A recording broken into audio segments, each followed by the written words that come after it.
All right. Total chaos in the world again. Anybody out there? Anybody out there?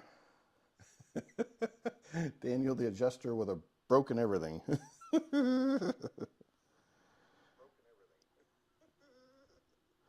All right, somebody give me a chat. Let me know you hear me so I can see if I'm alive out there or dead or otherwise.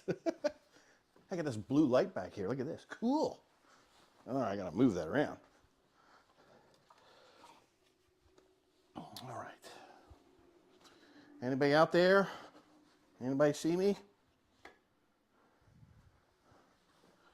All right. Anybody out there?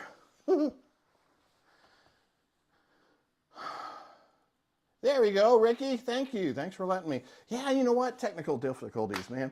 Everything that I am trying is not working. So, apologize. I'll figure it out one day. But thanks for being patient. Thanks for coming back. I decided to go casual today. Probably hear me a whole lot better now. I got this microphone here. So it's like super clear, and you probably can really hear me. So today, I wanted to keep a little more structure in this live. I was just, because it's new to me, I don't really know what I'm doing. I'm just coming on here and hoping you guys will like what you see. But my topic of this one is going to be how to succeed as an adjuster. I've been getting a lot of questions from people that are confused or wondering, how in the world can I get better at this? How can I get started? And how, and then when I'm in it, what can I do? So I kind of wanted to focus a little bit on this live, more on helping you guys get the cheats that you need to make yourself stand out as an adjuster. So I guess what I'm trying to say is when I was first starting, all right, lovely connection issues. I shouldn't have any internet issues today because I have, I'm on a landline. For some reason it just cut out on me. Huh, stupid. Anyways, so when I got started, one of the things that I was doing a lot was I was spending a lot of time in chat rooms. So what I want you guys to do is to look around for some of those because they're still out there. Catadjuster.org, I think, has got one. Top Adjuster, I think he started something a while back. But just look around for forums, things that have a lot of information about people talking about adjusting. And that'll help you a lot to figure out kind of like where to start, how to get going, and all right, so we got lots of questions. What are the common line items for replacing siding? Well, Matthew, my macros pretty much have that all listed out, and I think you bought my macros, if I'm not mistaken. Yeah, so I got a macro in there for vinyl, I got a macro in there for cement board, but pretty much, just to sum it up, vinyl siding is going to be basically, depending on how many damaged pieces you have, typical vinyl siding is about 12 square feet, is what I use as a number.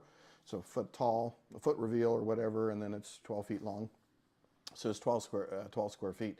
So typically what I'll put into the carrier is I'll put in however many pieces that are damaged. So I got 8 pieces times 12, that's how much square footage I'll put in.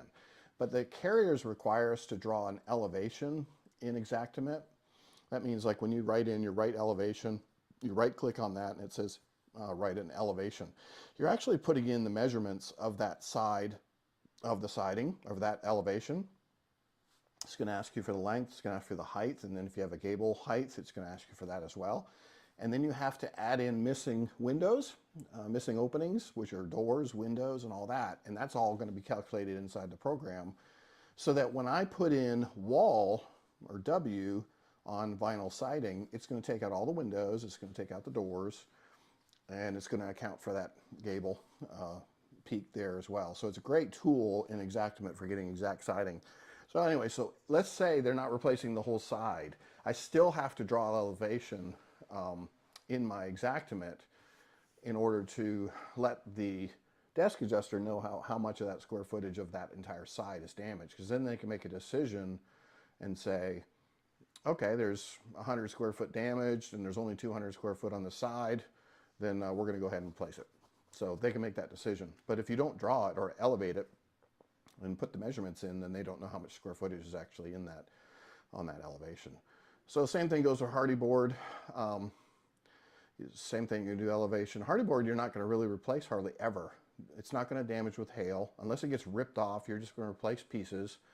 And the second line item that's most important is going to be power washing the entire side of the house, which is why you have to draw the elevation as well, because power washing it to clean it first before you put the second coat of paint on. So you're going to prime and paint the siding that you're replacing and then paint the whole side. So you got to power wash it first. There's not a whole lot of line items in a cement board replacement. And then you also, any pieces that you take off, you're going to have to put house wrap back on, which is a little bit overkill on the hardy siding, but their mentality is, if I put a nail hole through this house wrap or Tyvek while I was putting up the siding, I'm probably not matching up the same holes, and so it could leak. So they want you to put a line item in for house wrap on any replacement siding. So, so Ricky, as a new adjuster, is a deployment always going to be away from home? For a new adjuster, it will be. Unless you live close by, like Bloomington, Illinois is State Farm Central. So if you happen to be in driving distance to Bloomington, then you could go work at the whole home office there.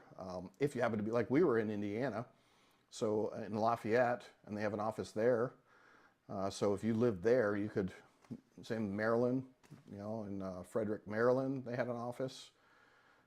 Atlanta's got an office. So if you're close enough to drive, then you don't actually have to deploy to those. I mean, you deploy, but you could drive there, drive 45 minutes or whatever, or 30 minutes there. It kind of kills you on the driving, but yeah, it'll work. There's about 8 or 10 locations, so it might work, and there's some Florida. Yeah, Richardson, yeah. If you live in Texas and you're close to Richardson, awesome hub.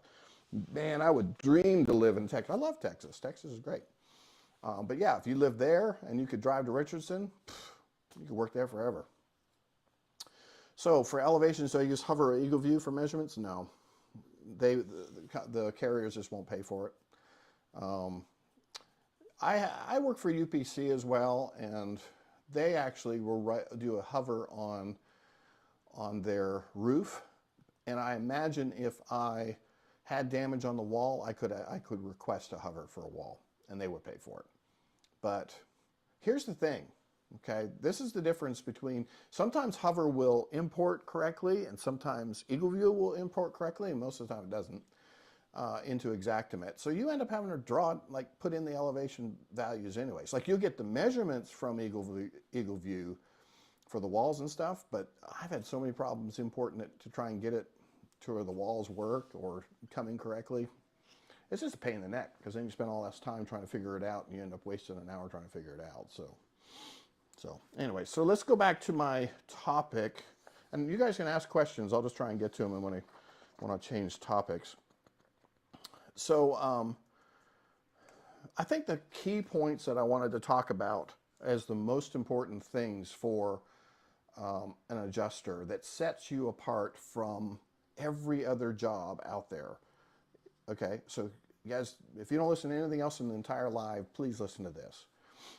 In the insurance world, you are representing an integrity level that is the highest, I think the highest position, probably even more than policemen, because policemen can be corrupt.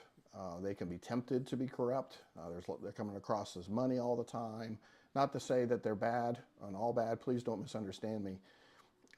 The integrity level of a policeman is not the level of an integrity of an insurance adjuster. We can lose our jobs with one error.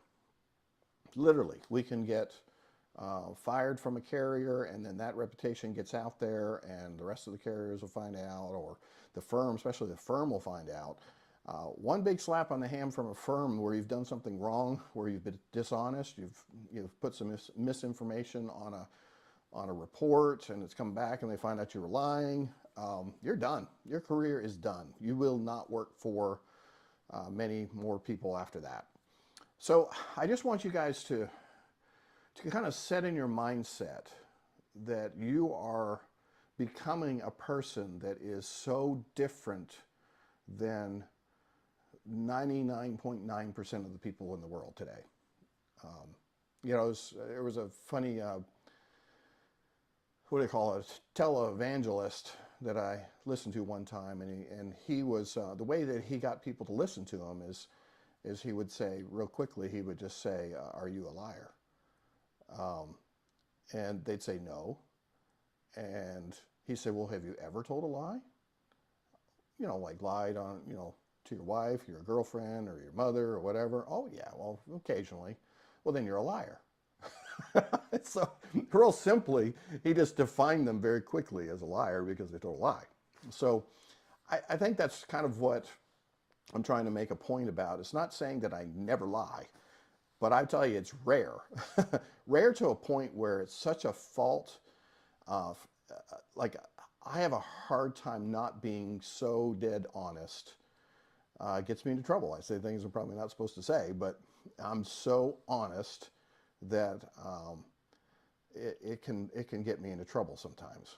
So what I want you guys to do is set yourself up for, okay, from now on, I'm going to set myself in the mentality of an insurance adjuster, is that this insurance company is putting their trust in me as an independent to be unbiased in this look at this house, whether it's a house that's got water damage, whether it's their personal belongings, whether it's a roof, whether it's siding, whatever. They're putting their trust in me to be unbiased, not influenced by the roofer, not influenced by a contractor, not influenced by my personal interests. So being the level of integrity is huge. I had somebody call me and gave me a suggestion and said, you know, you got to be careful what you say, you know, as far as your honesty goes, because it could get you into trouble. And I appreciate that person's advice, but I think I would rather be the person that's so dead honest and then no one can find fault in, because I have so many other people that know me that say, oh, he's such an honest guy, he would never lie. And, you know, and it's just, so that's the mentality you got to come across. The same thing goes, so if that's honesty, then integrity is that you're always above reproach. When you say you're going to be somewhere, you're going to be there, especially with appointments. If you say you're going to be there at 8 or 9, whatever the time is that you say they're going to be there, then do your best to be there. Now, if you're late, even if you're 5 minutes late, it doesn't take anything to throw a text out and just let the person know I'm running five minutes behind, I'll be there in 5 minutes. Because that's just the honesty and integrity level that you want to present to the insured, is that you're above reproach. You say you're going to be there. Now, you can do a cover up on that, is you can say, I'm going to be there between 9 and 9:30, which is a very doable example, but the downside is that most people hear 9 and they're calling you at 9:05 wondering where you are. So, so sometimes the window doesn't get across as quickly as I'd like it to sometimes. I tell people all the time, you know, approximately 9 o'clock, give or take 10 minutes on the hour. And what happens? They call me at 9:05 and go, where are you? I said, well, I said approximately, but yeah, I'm right there. I'll be there in 5 minutes. So, so that's going to be your integrity and your on-time factor. The other thing too, where this will help you in the future is with your managers, is that if there'll be questions that will come up with your managers, because the insured will call a desk adjuster and say, this adjuster said this adjuster said that. And that inevitably will come back to your managers, and your managers will have to listen to the, you know, State Farm manager, whoever is filing the complaint, and then they're going to have to interview me and have to talk to me and go, so tell me a little bit about the conversation that occurred. And I'm going to tell them what I said, I'm going to tell them what I did, and then he goes, well, you know, the insured's saying this. I know that's not right.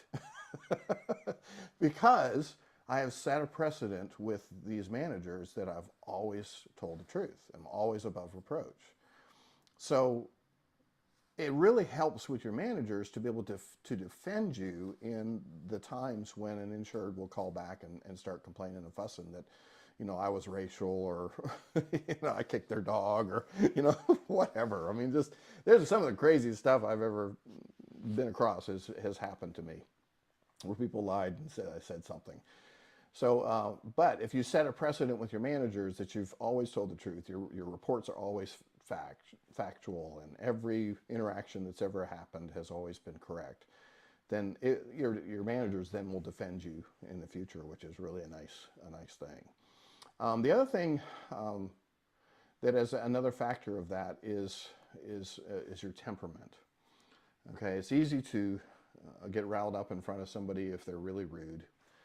And it takes an amazing amount of self-control to just bite your tongue. And I guess maybe preparing yourself every time you go to a door, especially if you're sitting there for 5 minutes when they haven't answered the doorbell and you've rang it 3 times, and then you call the husband who you've been in contact with and said, I'm outside your door, I've knocked 3 times. You said your wife was going to be home. Is she home? And of course she is, and, he snaps at you on the phone. And I said, well, do you think you could give her a little, call on the phone, let her know I'm standing outside the door? That'd be great. Thank you so much. So being calm or being prepared for potentially some elevated conversations is a good way to prepare yourself for how you're going to respond. And they happen. They happen a lot. And I mean, I had someone yesterday. I was asking questions about where the water was leaking from when I came in the door, and I was just asking her a few questions, and she said, would you slow down and stop talking so I can answer a question? And I was like, oh, I'm sorry. I'm like, asking too many questions. I'm an adjuster. I'm kind of anxious to find out what happened. But she just laid into me and told me to shut up practically, and you just had to turn the other cheek and accept it. But if I was, not anticipating potentially at some point in time that somebody might be rude to me, then I would probably respond back with, well, call Lee, or something like that. And that wouldn't go over real well either. So that's, preparing yourself for, it's kind of like when you're driving in the rain and you can barely see out your windshield wipers are on full blast, and the first thing that you're anticipating is that somebody in front of you is going to put the brakes on. That's you knowing this could happen. So you're preparing yourself. You're just anticipating the fact that somebody's going to put their foot on the brakes. And so you're prepared. You're ready in a moment to flop over your foot to the brake. Well, that's kind of what I'm doing when I'm going into the door of a stranger's house. Being ready for the potential that somebody's going to be upset. It's not going to be a good time. They had to stay home from work in order to accept my visit in the house. They're upset about that because they're missing their hourly rate or whatever. And, so their emotions are high. Not that everybody's rude, but it's just like no different when you're driving in the rain. Somebody doesn't slam on the brakes all the time. You just have to be prepared for it if it does happen. So having a calm spirit and working on that will help you at home, help you with kids, help you with parents, help your siblings, sisters and brothers you don't get along with, your aunt and uncle, family gatherings. Just learning how to be calm is going to help you react better to the people who you come in contact with all the time that are not calm and not polite. So just to keep that in mind. And then for some reason it does seem that different cultures and different ethnicities have different ways that they respond to you. Some might ask a lot of questions and just be in your face, and some people don't keep that spatial distance too. Like they're walking up on you and sticking their face right in your face, and you're like, can I back up just a little bit here? This is a little too close for my comfort.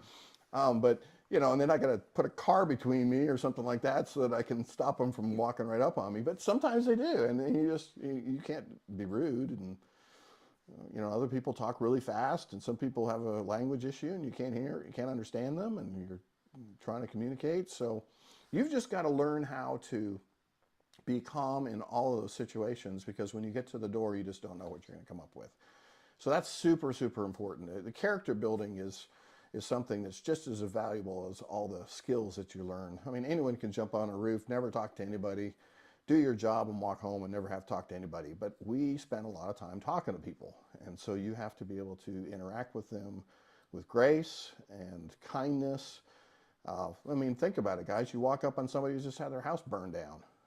How are you going to handle that? I have claims where somebody's committed suicide. I had talked to the widow. And look at the damage. There's blood all over the place. The carpet's been ruined. The subfloor has been ruined. And I'm having to talk to her about what happened, because that's the facts of law. So I got to find out what happened. Why did this person commit suicide? So you're having to spend some really down-to-earth, serious time reflecting on your heart, understanding their heart, and saying, they're in a really bad place right now. I'm really interfering with them finding peace in their difficult time. And so I just can't be rude or short or impatient.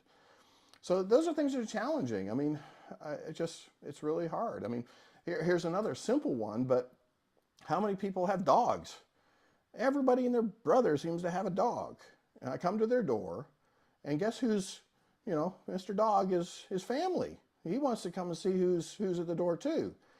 But I have to tell them, I appreciate if you would put your dog up, because I've had some bad experiences with some dogs. And I don't know your dog, and your dog doesn't know me. I was wondering if you could put your dog up. Well, you'd think I just told them to put their child and lock them up under the kitchen cabinet or something. I mean, I just asked them to put their dog up, put them out the back door or something like that, or put them in the backyard so I don't have to, worry about them or whatever, or put them in the garage, just so I can walk around the house and not be bit. But having those conversations with that person to be able to say, do you think you could put your dog up? And trying to say it in the nicest possible way and not offend their person.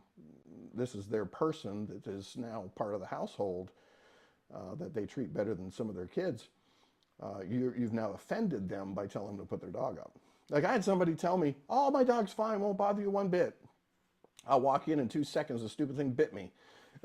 I mean, it was like, oh, and she goes, oh, I can't imagine why that dog did it. And I said, I know, ma'am. I said, it's probably got the smell of 3 other dogs on my pants from the 3 other claims I just went to. So I said, just put your dog up, So anyway, so just, you got to be able to tell them the hard stuff sometimes as nice as possible, and hopefully they don't get their feelings hurt. I think I mentioned also with responding, don't talk back to them.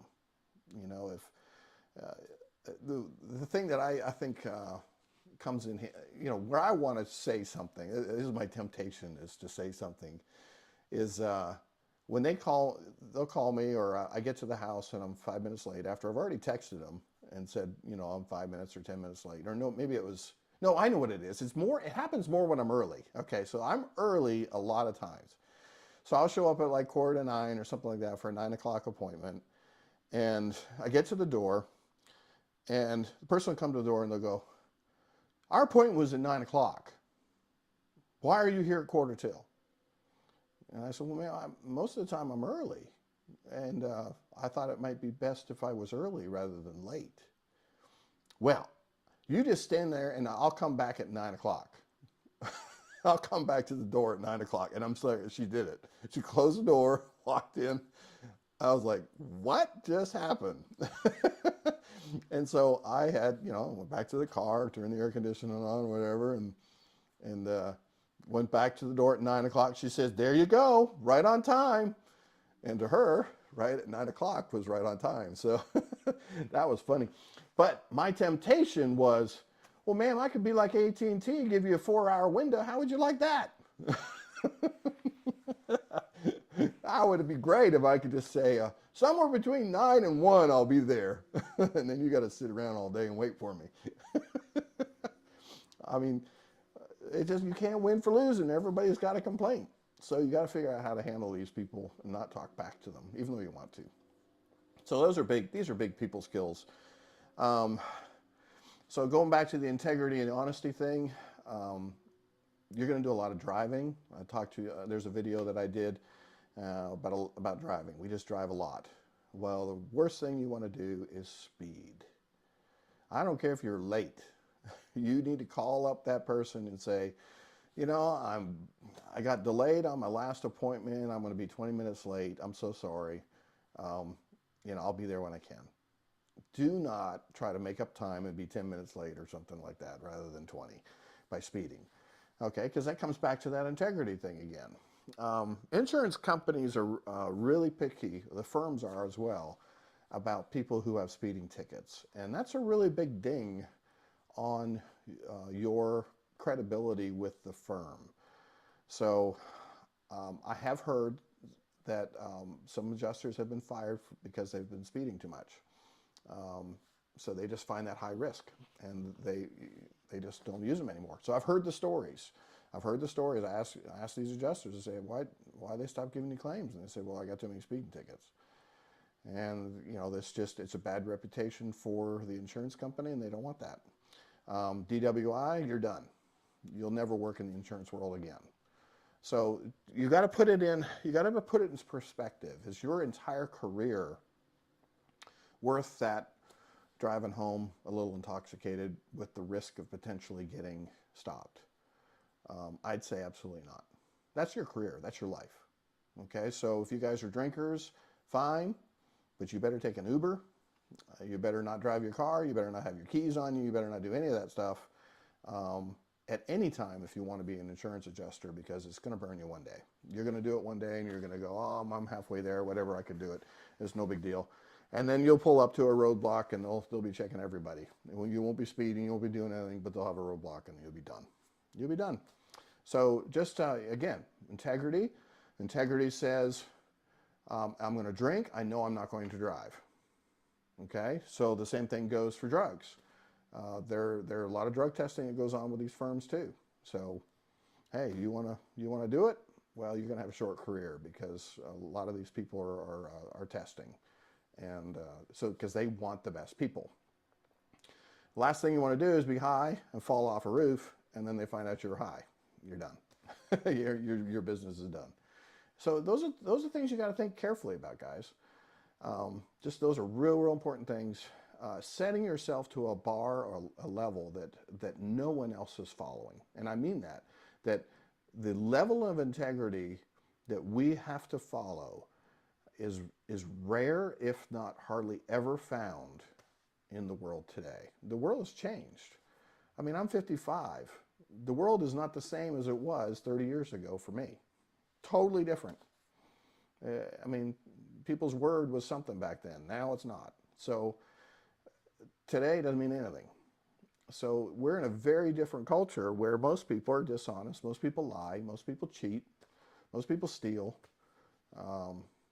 and it's hard. It's you know, people are stepping on each other's toes just to get into the business world, lying and cheating and stealing to get an advancement in their careers, and it's just so common that you know, we just can't handle that. So we as an insurance adjuster are on a different bar. We set a super high bar, and you got to keep that fresh in your head, and kind of like a healthy fear of being able to say, if I'm not this honest person, then there's a potential that I may not belong in this industry because I'm not in the right mindset.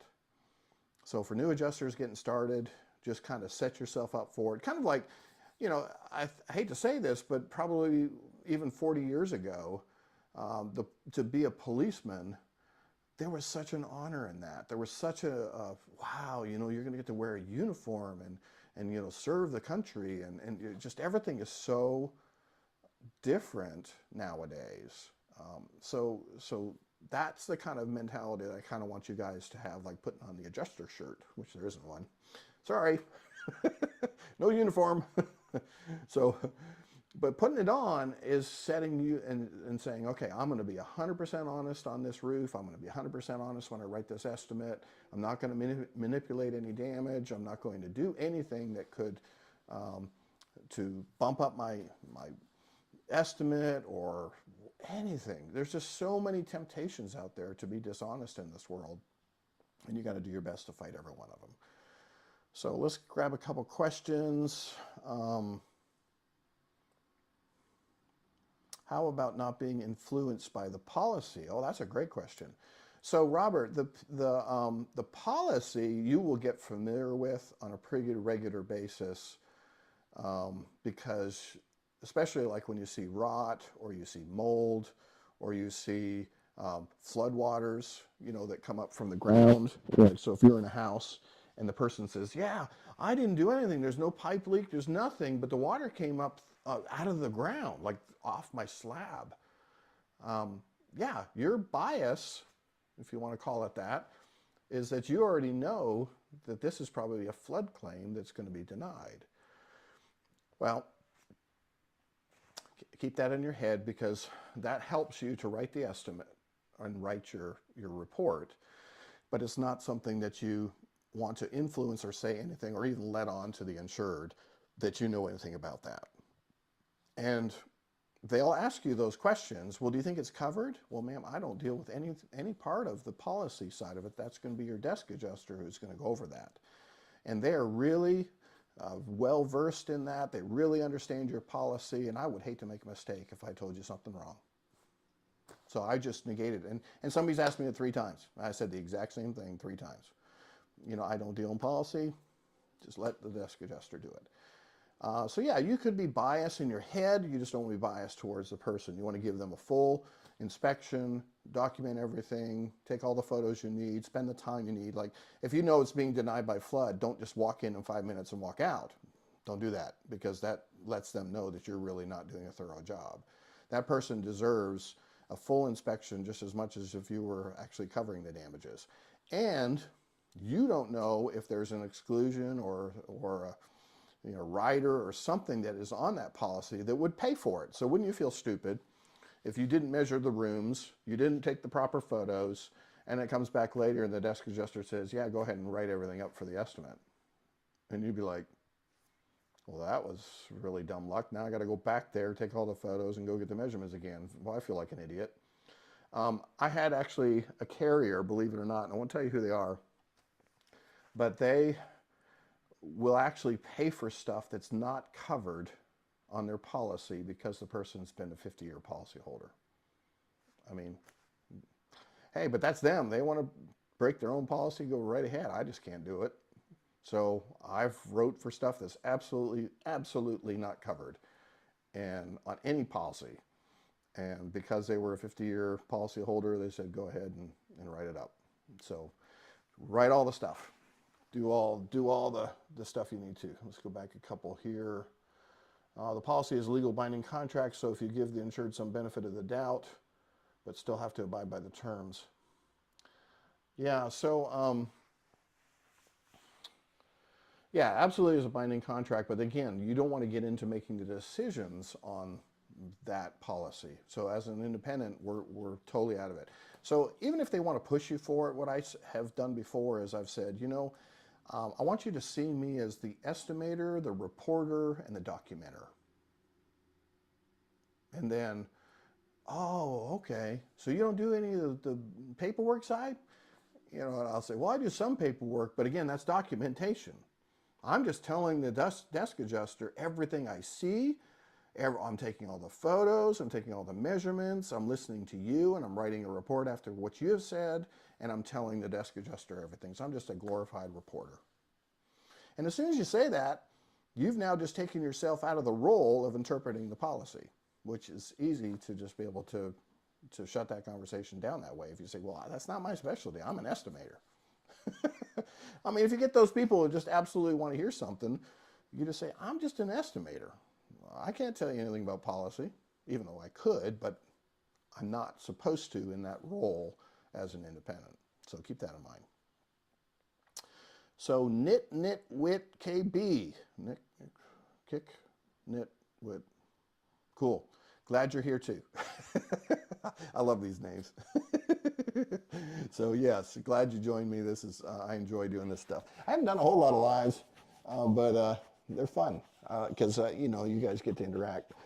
And as you notice, I got an itchy back again. I don't know what the heck's going on. Ugh. Maybe I was using the wrong fabric softener or something, and now it's itchy. All right, so how should I pay my taxes as an IA? Oh, good question, Gimar. I have set up a rule for myself. So easiest way for you guys to figure out what you need to pay in taxes is look at your last past tax return. I think it's on the first page or second page. It'll tell you your tax bracket. It'll tell you your tax rate, what you're paying in taxes. And that's after all your deductions, everything, blah, blah, blah. That's what you're paying for taxes. And then you have to think about your state tax and add that on top of that. It's not the full state tax. A lot of times it's about half of the state tax that's there. Don't quote me on that, but that's about what mine is. So I just take the federal and I take my state, half of my state, add them together and round up to the next percentage. So for me, several years ago, I would use 20% of my paycheck, and now I'm using 25 because I felt like I'm making more. So what happens is now I owe more in taxes, and so I put myself into a different tax bracket, which then ends up forcing me to pay more taxes. So for me, as a new adjuster, I would just use 20, just to be on the safe side. And then if you get a return, great. I mean, that's your money. But what I do is when everything is direct deposit, so when it comes into my account and it's logged in, then I have a separate account online that I are marked as tax account. And I literally just multiply that paycheck by 25%, that's me, 25%, and I transfer that money into that tax account and I don't touch it.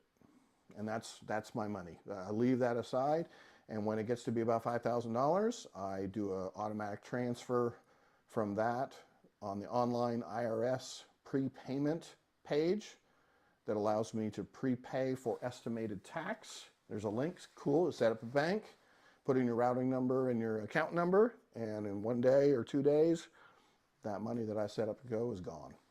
And I do that so often, I've lost track of how many times I do it. But every time I get, $5,000 in there, I pop it in, and it works great. And at the end of the year, I probably have about a $3,000 or $4,000 payment to make for the last little bit to do, which I've already put aside in the account. Just write it out of the account, and it's done. I just rinse and repeat the next year. So it's a simple, easy way. Don't need an accountant. I don't need anybody to tell me how much I make or how much I need to put away in taxes or retirement, any of that mess. I just look at my tax return. It tells me what my estimated tax is, and that's the number I use.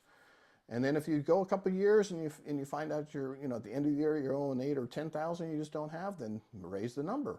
So the rest of the year you now put 22% in, or whatever it happens to be.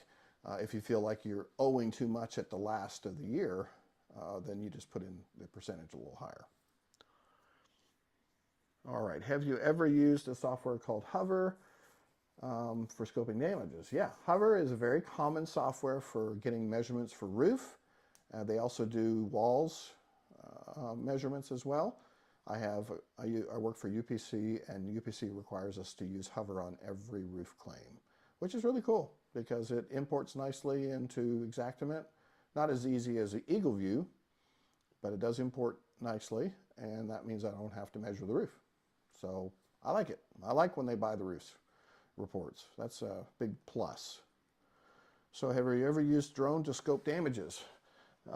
So in this industry, they do not allow us to use drones at this time. The staff adjusters will use drones, and that's pretty much because for their safety, they're not allowed to climb the roofs. So pretty much they send out every roof estimate to us as IAs, and we do all the roof scoping. But if they are in a pinch and they need the roof done, then they can go out and use a drone. The industry just has not accepted us for some reason as IAs. I mean, why they'll accept a desk adjuster for it, I don't know, and why they won't for us, I haven't got a clue. So no, I'm licensed. I've got my license to fly drones, and one day they'll change their mind and maybe I'll get to use it. But no, for roofs we can't do it. But it's to scoop damage, or is it to scope star damage, or is it scoping damage? I love picking on people when they spell wrong because I do it all the time. Daniel, I have my first smoke damage claim with a lot of soot. Do you write replacing drywall and wood flooring or heavy clean everything? Good question, Paul. Yeah, so it's a UPC claim. There you go. Yeah, it doesn't matter. So UPC, so here's how the soot and smoke works. I'll give you a little trick. If I walk into a house and I see the nail heads on the drywall, meaning they show up actually as a black circle, just like the head of a drywall screw or a nail, then that wall has been supersaturated with either water, moisture, humidity, or smoke. And I'll replace the drywall whenever I see that. If I just see soot, meaning I walk up on a ripen and I see my finger mark, then I write to clean it. And how you clean it is sometimes the remediation company will do all the cleaning. I've noticed that a lot actually for carriers now, is they're not making me write the clean estimate, which is great. I hate it. I was writing clean estimates all the time and I was like, dude, I'm not a remediator.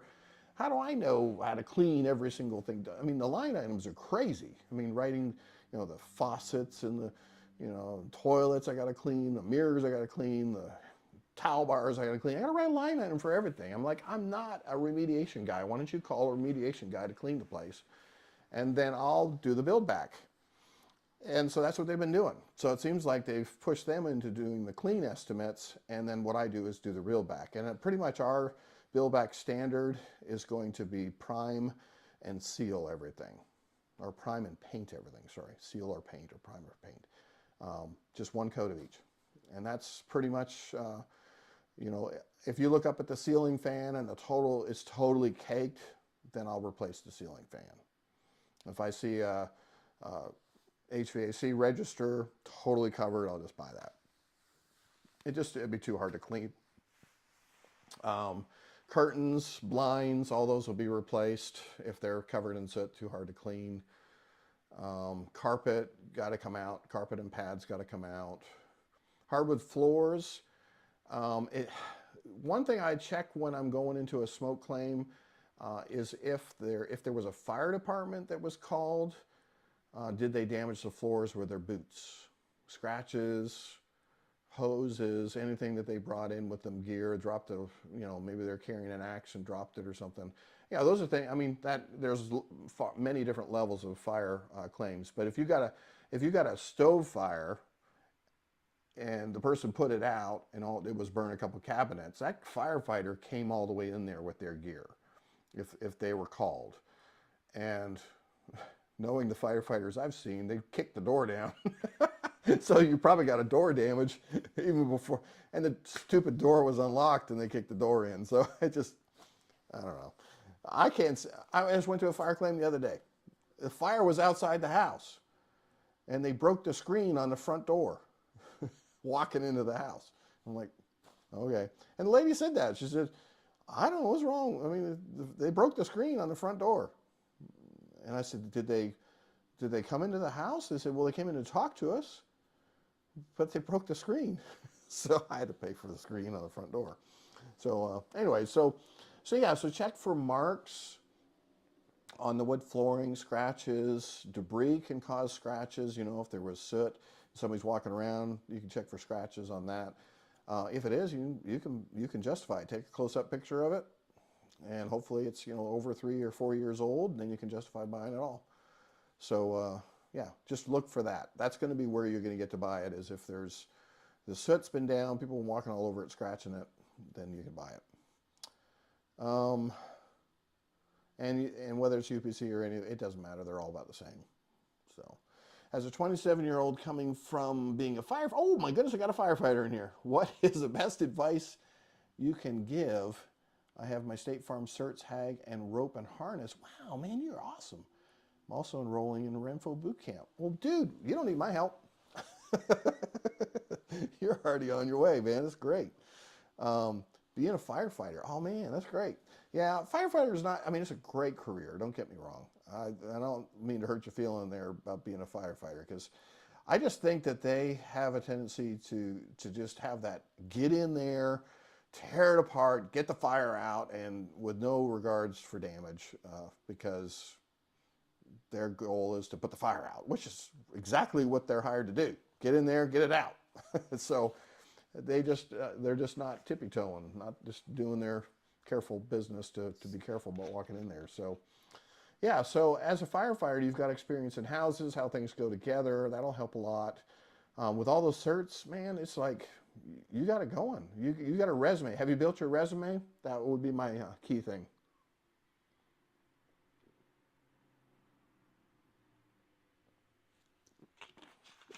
Okay, here's my advertisement. Diet Coke. It's real good and keeps the calories low for grandpas like me. I'm sorry. That was my commercial. So yeah, that's my question. Um, yes, you have. Cool. What did I ask you? I lost my track of what I was asking you. Do do do do do. Dude, I'm sorry. My whole brain went fart when I went and got my Diet Coke there. You want to learn all I can to be successful in this field. Oh yes, resume. There you go. See, not the noggin. Yeah. So yes, the resume is going to be absolutely crucial, and I'm glad you've done that, because, and that was one of my key points I think yesterday in my live, was to tell people the resume is the only thing these people see when you fill in your roster. They see some experience, they'll see your certifications, but they will look at that resume and they'll look to see, what has he done, what experience does he have in the past, does he have home building experience, does he have remodeling experience, does he have handyman experience, does he have people skill experience, does he have auto experience. These are lots of questions, but they're going to look at the resume. You can put whatever you want in all the check boxes, but that's not really what's going to trigger. It's going to be, they're going to read the resume. And the same thing I was telling you guys about is that when you do continuing education, you want to list every one of those courses at the bottom for additional education as you get your continuing education, because they're great courses and they go tenfold on your resume. So the resume is perfect. So when you get onto rosters, you pretty much will, you'll send your roster, your information for all the roster information in, your insurance, all that other stuff, and then you'll send them a resume. And that's all they're going to look at. A whole pile of them, they're just going to scan through them. Unless your resume jumps out and stands up in front of them, then you're wasting your time. So when you have the certs, which are like State Farm, auto certification, HAG is amazing, too expensive to keep, but it's a great one to have. They really love that when they see that. Rope and harness is totally amazing. They love that. They know you're safe. You're going to be safe. Get your Xactimate level 1 and level 2 if you don't have it already. Absolutely a must. I know every firm that I've talked with, the first thing they said is, are you level 1 and level 2 certified? That's a no-brainer. If you're not level 1 and level 2 certified, then they say, you don't know the software, so call us back when you are. Absolute must. Absolute must if you want to get hired, is they got to know you know the software. So that's a big one. Now, they love the State Farm because sometimes they won't use Exactament. They use ECS, which is their brand of program. I used to remember what it was called, or what ECS stood for.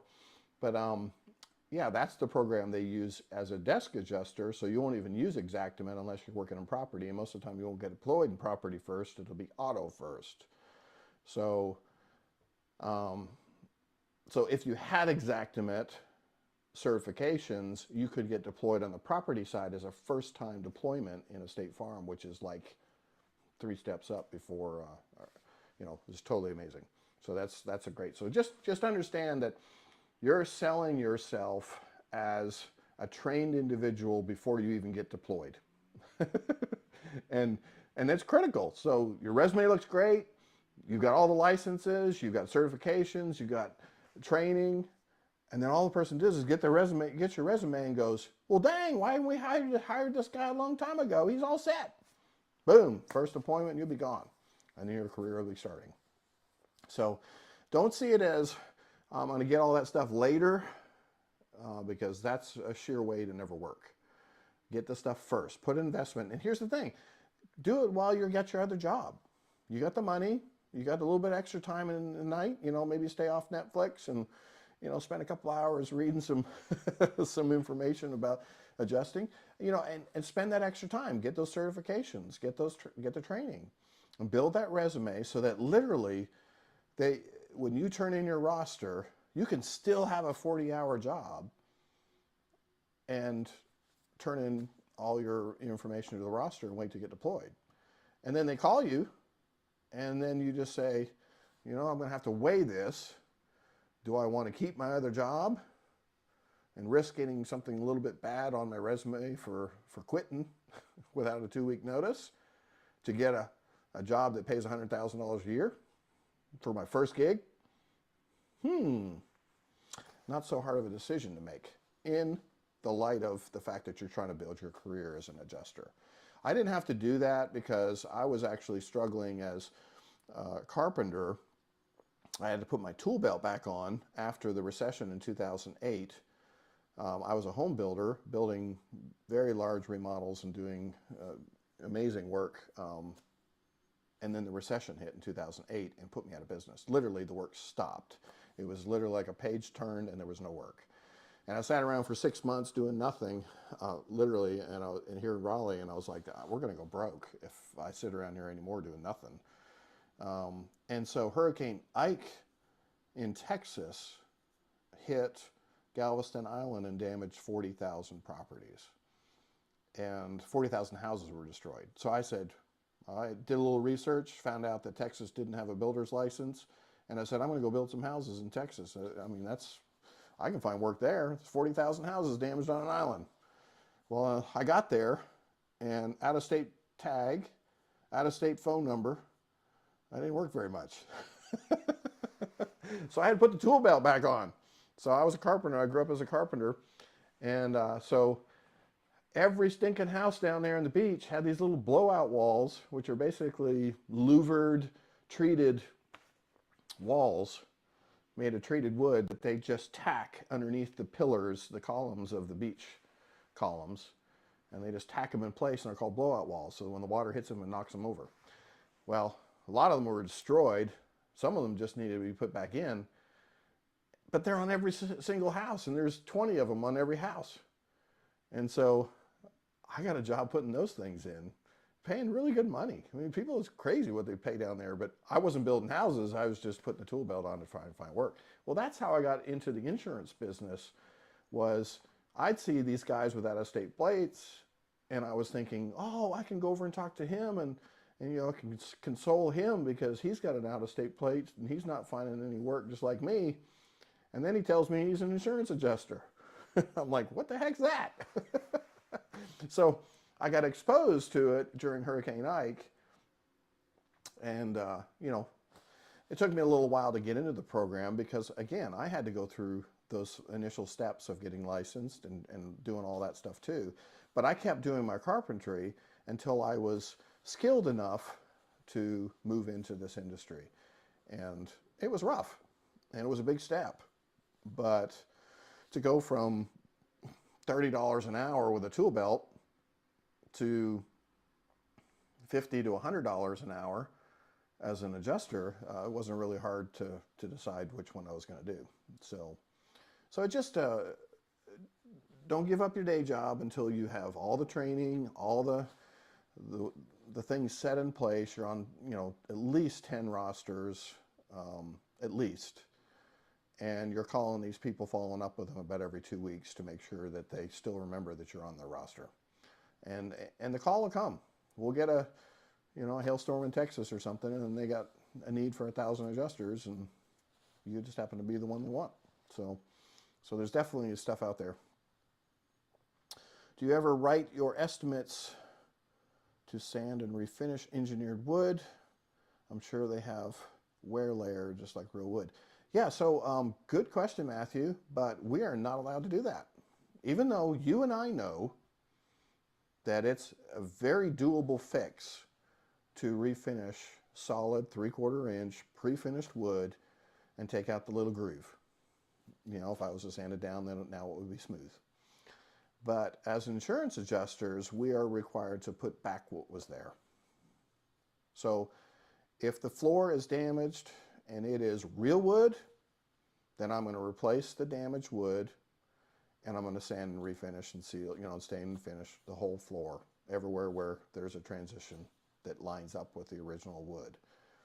If it's a pre-finished wood, I'm going to take a nice close finish or a nice close picture of that flooring showing the ribs, you know, that it is pre-finished, and I'm going to buy that whole floor.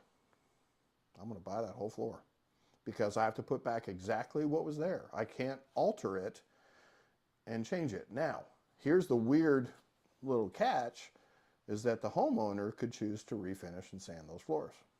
But it's not, I don't have that call. I can't make that call. So the honesty integrity line is right there. You got damaged material, I can only put back the exact material that was. And that's why material identification is so important. The last thing you want to do is pay for a laminate flooring and it's an engineered flooring. Now you just ripped off the customer and you did a bad job because you didn't know the difference in the materials. So, and those are really hard to tell sometimes unless you pick, you know, unless you can get a piece up. You got to know your materials, and that integrity thing again is doing exactly what is there flawlessly without any alterations. Now the other day somebody was on, I was on here, and somebody talked about, they called me on it, and they said, you can't pay for more damage or more drywall than what's there. You know, because that's you're then now estimating incorrectly. So let me clarify. On that specific example that I was using, I was showing that one side of the drywall was either crooked or had broken in between a stud. And I said, in order to do the proper repair, I would need to measure out to the next stud to get that square footage, because as a contractor, I know what I'm going to repair. I'm not going to be able to just put that piece of drywall back crooked, you know, just aim it out perfectly and get the exact same piece that came out and break it on nothing, because that's not a proper fix. You got to break it on a stud. And also have to straighten that line up too. So personally, I can justify every day of the week by expanding that repair, you know, 1 square foot or 2 square foot, depending on, you know, how much material it is, in order to hit a stud. And I've justified every day of the week, stand on the stand and say, this is why I did it. And I would not be held in contempt or at fault for doing that, because that is the proper way to do it. So this person that called me said, you know, I was doing wrong, or, you know, basically estimating wrong. No, I'm estimating right. I'm trying to do the best thing for the insured, and something that I could defend myself to the insurance company why I did it that way. And so that was part of the things that I think what I do when I write in my reports is, as long as I can write it in a report and I can say, I estimated the flooring to be this, and I added this because, you know, it weaved into this room a little bit more than, you know, I wanted to make the weave look right. The repair would not be good if I just stopped it right at the door. So I weaved it into the other room, whatever. As long as I state it, and here's where you can state it, and that's in your F9 notes in Xactimate. So they call them F9 notes, I don't know why. Maybe at one time F9 on Xactimate 27.5 or something like that actually opened up the note thing. Maybe it does. Maybe I'm just dumb and maybe it's done it all along, but I never use it. I just double click on the spot where the notes are and add a note, and I put a note under any line item that I put in. Added this line because of this. Like the other day I had a huge tree that came down, and no, it wasn't the tree. What did I add labor for? what did I add? I had, anyway, I can't remember what it was, but there was a line item that when I put in the line item for how much work was involved in it, it was a general labor item. It was not something where I could use a labor minimum on. And I just said, you know what, the labor's a little low on this. I added a couple hours labor to justify. Oh, I know what it was. So when the tree hit the house, I replaced 2 rafters on the end of the house. And I already put in for the plywood, the OSB to be replaced, and the 2 rafters. But I did not like the price that it came up with for just replacing the 2 rafters. Because to me, it felt like I was ripping off the customer. I know that repair would be more. It would take way more. So I added in a general labor item for framing labor and put in 3 hours of extra labor. And all I had to do was write a note and said, added these extra hours for the difficulty in repair, number 1, for dismantling the rafters, and for number 2, potentially the extra work involved in creating, building back. I mean, it wasn't justified in the fact that the price of the 2 rafters was enough, and the labor minimum wasn't going to come in because I had other framing items. This was actually above and beyond. I'm adding to above and beyond the labor minimum in order to just justify, do the right estimate, write the right estimate for the repair. Now they could come back and say, no, we're not going to do it, we're not going to accept it, but I have the notes in there that say why I'm putting it in there. Now if I just put in general labor 2 hours and said nothing, didn't put the note in, then, they could kick it out and go, what the heck's this for? So as long as you put a note in and justify why you're putting it in, it's a good estimate. So just keep that in mind. What percents do you use for roof waste? Generally use 15 for hips, 10 for gables. And do you include the starter course in the waste? Good question, Matthew. So yeah, carriers have their own guidelines. So interesting what's come up lately, ASI just changed their guideline and said, because we order EagleView for everything, every roof is done by EagleView. Well, EagleView gives us down at the bottom for their waste tab, there's like, I don't know, 8th page down or whatever, it says suggested waste. 13, 14, 15, 16, 17, 18, I've seen them as high as 19%.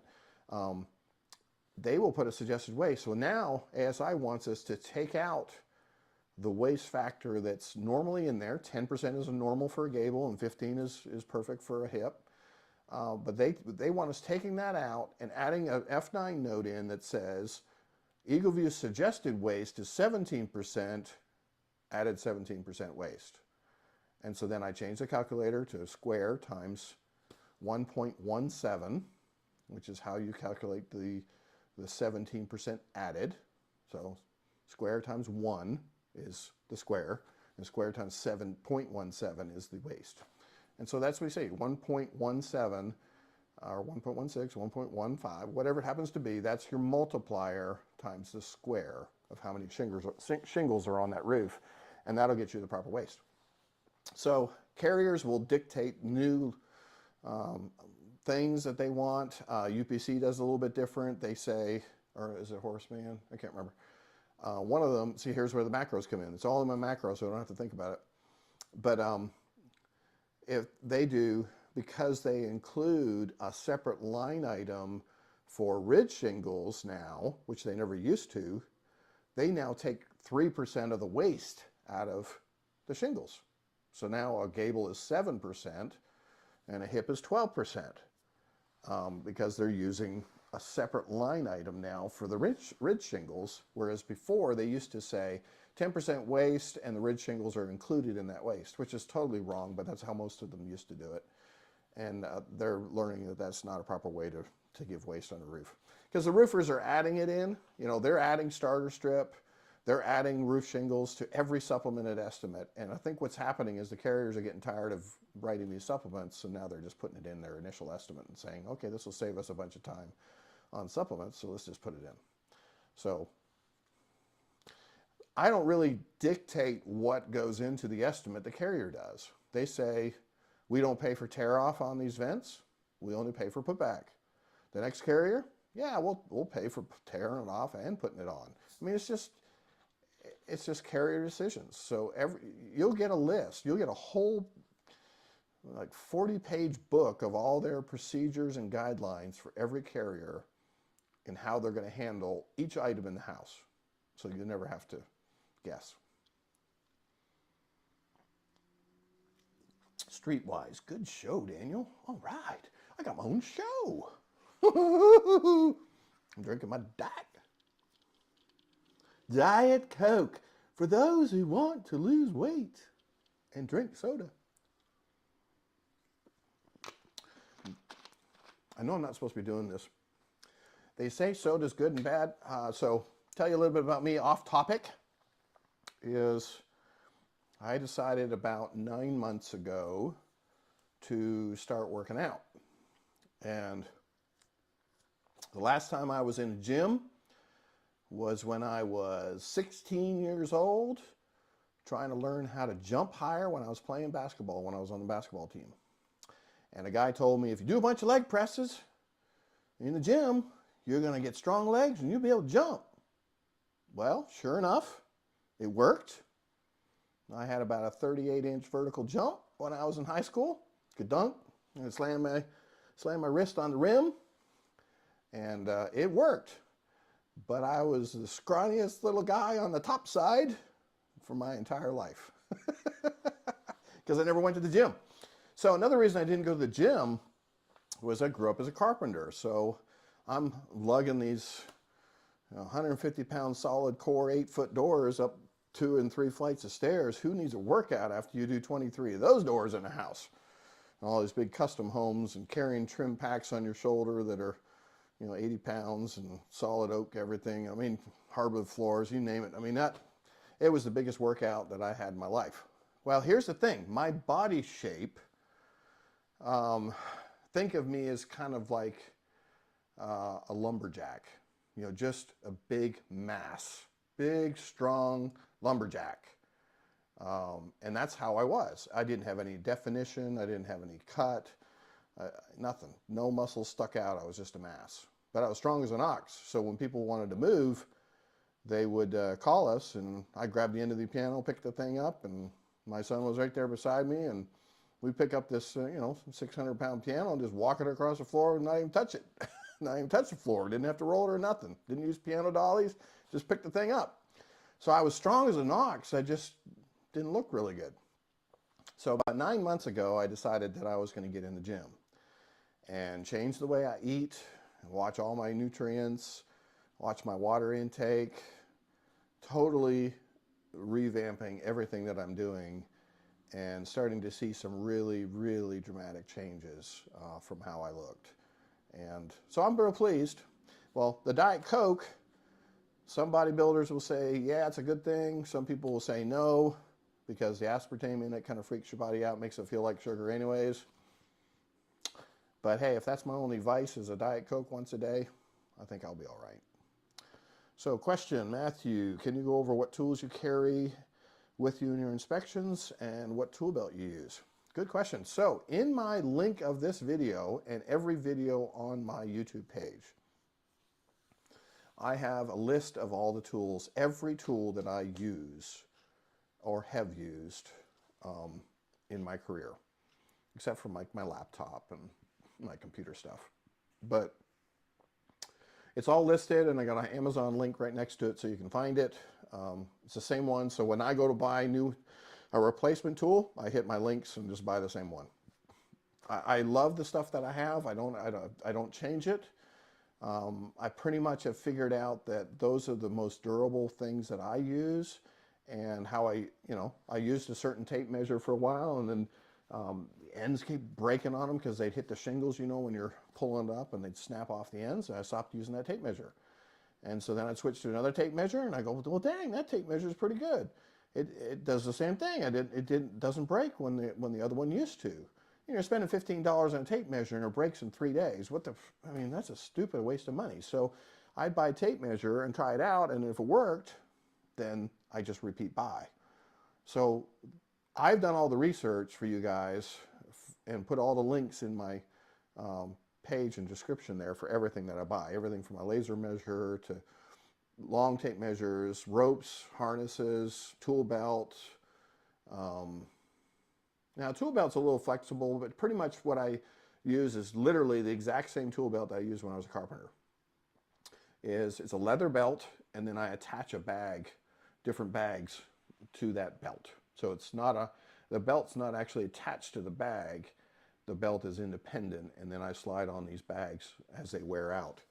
I was getting a little chalk bag I got a little bag for my FLIR infrared scanner that fits on the bottom of my phone. That's for reading into walls, like to see if there's moisture or heat or whatever in the walls. I got a little bag for that with a zip-up pouch. And then over, on one side here, I've got my Leica laser measurer. It came with a pouch, so I just slipped that on. I got some carbiners, which I use to hold all my bungees and clipboard and all those other things. I think I even have a video out there that actually showed some of the stuff. I probably need to do another one, a little more updated. But the stuff I buy is right there, and it's, if you're a brand new adjuster and you're like, what do I need to buy? Just go down and click every one of those and buy them, because that's it. I mean, that's the stuff you need. And I've never added to it. I won't say never. Rarely add anything to it. There's new tools that come out, a little safety gear here and there. Soapstone I've used. I don't like it. Here's why I don't like it. When I take an overview picture of that roof standing on the ridge, I can't see the soapstone. So a nice big chalk mark, white, yellow, pink, blue, all these different colors. I can look across that when I do that photo, and I'm claiming there's 20 or 30 shingles that are damaged on that roof. Soapstone will make it look like there's no damage at all. You won't see a single mark. Not a single mark. You have to be right up on it in order to see that mark. And so when a desk adjuster is looking at that photo, they're going to go, where's all the damaged shingles? Are they scattered, or are they in one place? Or how do I make a decision of whether I'm going to buy this slope or not if I have 20 shingles, but I don't know where they are? So I like the chalk because I can now show the scattered photos and automatically pay for that slope because I justified it. I said 20 shingles scattered. The repair would take 2 shingles per one. We'd have too big of a patch area all over the slope. I chose to replace the slope. So soapstone's great, works great. The marking's great, nice and compact, fits in your bag. It's not dirty. Love it, but it doesn't work for overview pictures. And more than one time, they're going to be asking for overview pictures to be able to see how much damage is on that whole roof. And if you don't have those marks, then they can't see it. So yeah, keep that in mind. All right, did I have any other topics?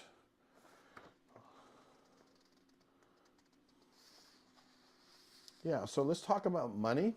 This is a good topic as adjusters, because the reason why this is super important goes along really with any self-employment position, whether you're a painter or what, anyone who is self-employed needs to follow this rule when it comes to money, is that there'll be periods of time in your career and during the year that you will actually have more work than other times. And it's tempting in those times to go, great, just got a killer paycheck. Man, I haven't had a paycheck in that big in a long time. And you go hit the town, you go hit Las Vegas, you go do whatever, and you spend everything that you had in bonus. And then it comes around to the slow months, and you're wishing you hadn't spent that extra $2,000 that you had in that great month, because you could use that $2,000 in the slow month. So my advice for you guys, and I use this advice too, so I'm not just telling you something I don't do, is live on a budget, and so that you live a lifestyle that you can live all year.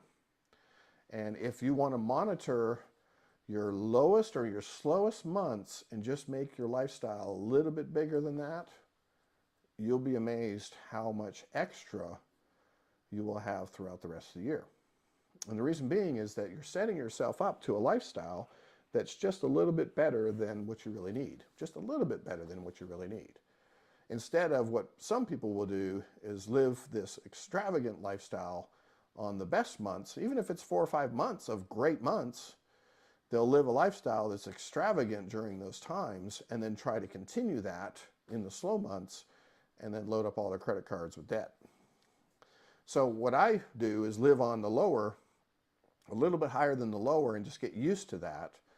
And then lo and behold, I have no debt. I have all my bills paid off. The cars are paid off. We got money for vacation. We got money for extracurricular. I never have to worry about the slow months because there's always cash in the bank waiting for those slow months. And taxes are getting paid. That's the lifestyle that you end up living. It is a very comfortable lifestyle that you're used to living, which is still generous and still good. It's not like you're living in poverty and then living a little above poverty, because for me, that's like 10 claims. 10 claims a week pays all my bills. So why not live just a little bit more than that? Live like I make 12 claims or 13 claims a week, and then it looks great. But then the summer, when I'm doing 30 claims, then I'm putting away a lot of extra money. So along with that comes the ability to pay off your house very quickly. So I'm not far from paying off my house, and I'm 55 years old. And it's a $600,000 house. So it's a really nice feeling to get to the point where you can have your house paid off before maybe I'm 60 or 65 years old, and then have no debt and have all this stuff set in place. So, and you got to remember, if you don't have any debt, then your lifestyle is better anyways, because you're not putting out all those payments to credit cards and car payment, and the lawnmower that's sitting out there only gets used half a year or whatever. I mean, all these different jet skis that you barely ever use anymore, the boat, whatever. All those things, why not just save up and buy them in cash? Then you never have to worry about payments, and that gives, then you have the money to, so everybody's complaining about groceries right now. I still go to the grocery store and buy whatever I want. I don't care how much it is. I've got the money to do it. And so just by keeping the debt away, it just allows the freedom for the rest of your life to go well. And so, on the flip side, say you start with debt. Well, where do you think the extra money is going to go to then? So let's say you're $40,000 in debt. I mean, I know people that are in $40,000 in debt, and you're like, this is never going to get paid off. Well, if you live below your means and you take the extra and put it towards debt, it may take a couple of years, but a couple of years you'll be debt free. And then the house, you just keep making the payments that you make in your house, and maybe you put a little extra, couple hundred or whatever, towards your mortgage whenever you feel like it or whatever, try to get ahead a little bit. But yeah, I mean, it's no different if you have debt or not. You're just going to live below your means and take the extra and pay it towards your debt, and you'll be debt free. All right. Preach, brother. Debt is bad, and most people don't understand that. You're right, Paul. I hate debt. I mean, I get upset when I have debt. It's this yucky feeling. They call it the slave to the lender. It's a biblical term, but if you're a slave to the lender, then you are always going to feel under the oppression of the lender. I mean, I feel that way with my house. I mean, even though it's, not a whole lot left over, I go, well, it's not really my house still until it's paid off. So I still feel a little bit of oppression towards the bank sure, I could go on 4 cats, if I wanted to, and, pay off the house in 1 year. I could do that, but that's not what I'm doing right now. So you just have to understand that debt is just going to cost you. You got to remember, whatever debt payments you're making could be income in your pocket. You're either putting it towards the debt or you're getting to live on it. So if the debt's not there, then you get the extra to live on. So multiply that by all your debt payments. I mean, this simple way to figure it out. Add up all your debt payments, what you're paying per month. Now remove it and say, would that make a difference in my life if I had that extra income? Absolutely. Huge. Huge. I mean, sometimes the people are paying $1,000 or $1,500 extra in debt payments, just in credit cards, car payment, boat payment, whatever. That was all gone, and you had an extra $1,500 a month. How could you do? You could do really well. So, all right. So when I work on an interior claim, do I sketch on a notepad or bring a computer and use Xactimate? So I never bring my computer, never use an iPad, never do anything Xactimate. I take the sheet that I print from my email and just write myself notes and sketch on that. You'll find after you've drawn a few interior rooms, you'll start to see that these floor plans repeat themselves. You'll go into houses and it's so funny, especially in North Carolina, they build the same house in about 6 different places in the area, and you go to one town, sure enough, you'll come up to that floor plan. You go to another town, you'll come up to the same floor plan. So they just build them all over the place.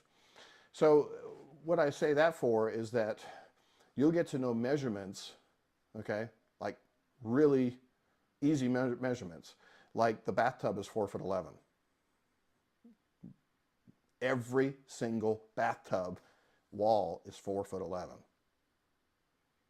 Now, why is that? Because they frame it for 5 feet, and there's a 1/2-inch sheetrock on both sides. It's 1 inch. So you know that when you get into that bathroom, I don't need to measure the tub wall. I just need to measure the length wall. How long is the wall from the door to the tub? And in 5 seconds, I just draw a rectangle, and I draw the one measurement for the length of the wall.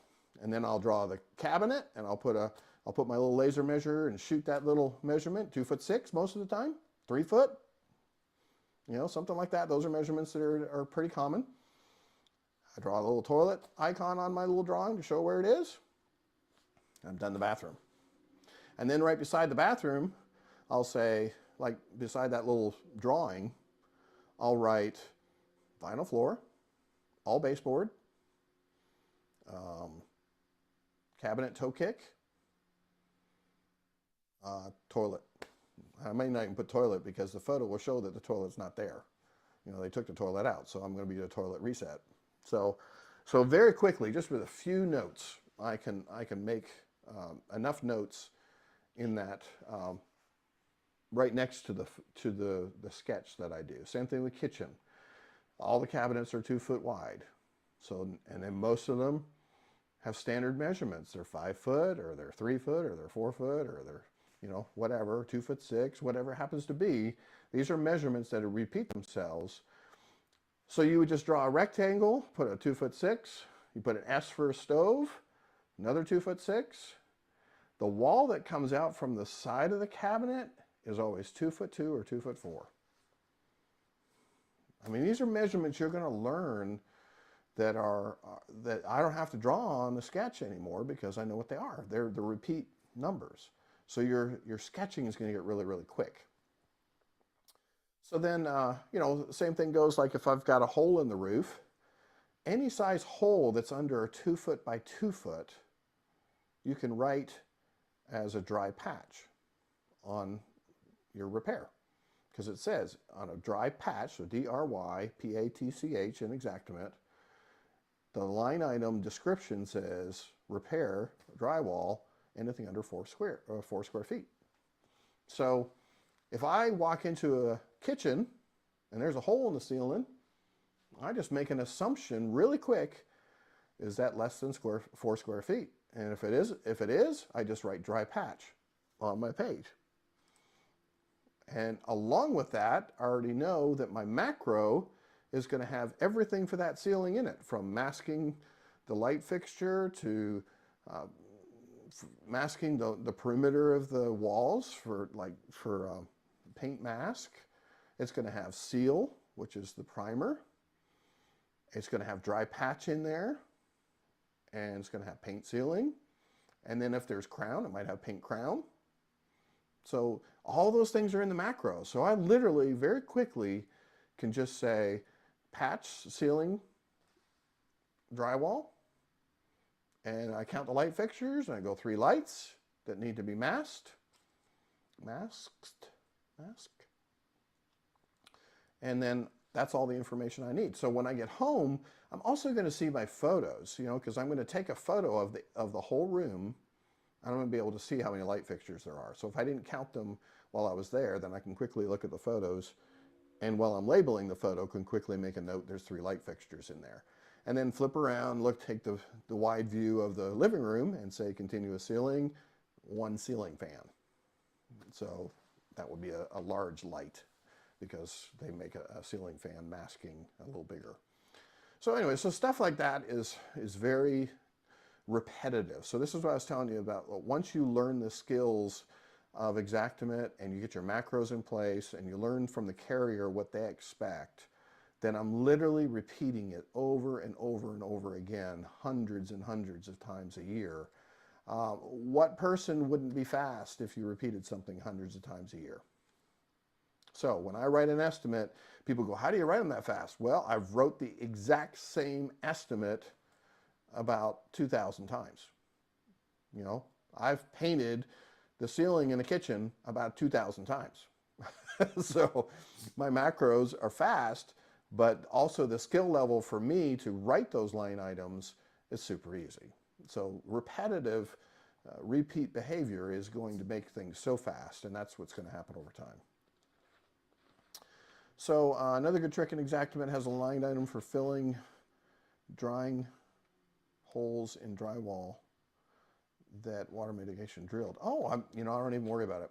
So if I have all those holes that are in the roof from, I would then take the drywall line. I mean, because sure, yeah, you could count each hole and put a line item in there, but that's kind of tedious. So what I do is I'll just, if instead of using the dry patch, so for 1 hole for a patch, I'll round up and go, I'm going to give you 6 square feet of drywall, and that will cover every hole. And that's all they're going to do. They're going to put a little mud in it, put some tape on it. You know, I can even do a tape line. So there's a dry patch linear foot measurement for tape. And if I want to just do 1 line of tape at 4 feet for all those holes that are up there, that's a good fixed line too. That's a good line item. It actually pays really well.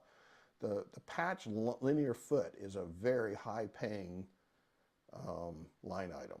So just saying, if it's about getting money on the estimate, we can use those line items. They're good ones. So that's a good one. So Edward, I'm shook on how much hotels are costing these days. $180 per night here in Kentucky. That adds up to over the course of the season. Oh, you bet. You bet. I stayed in the Marriott Residence Inn, and we always stayed in the 2-bedroom one, and it was $200, $230 a night. And I just figured into $6,000 a month for hotels on a catastrophe. So $200 a night times 30 is about $6,000. But you're making a ton when you're on a cat. Now, if you're out deployed and you're working just as a desk adjuster and you're paying hotels, and you're hating it. So you want to find a rental, go in with some people, get a Airbnb or something, or rent it for 3 months or whatever, something, to cut the costs. Yeah, hotels are just going to kill you if you're, doing temporary housing. I always like to try and find rentals, corporate rentals. So all your state farms and all your insurance companies have corporate rental people. So whatever firm or carrier that you're being deployed with on a catastrophe, you just talk to the manager and say, hey, can you get me a list of the corporate rentals, the person that's handling corporate rentals? Because they have to know that, because in case I have a customer that's been displaced by flood, they have to have a place to stay. And so they're going to call the corporate rental place and find them a place to stay.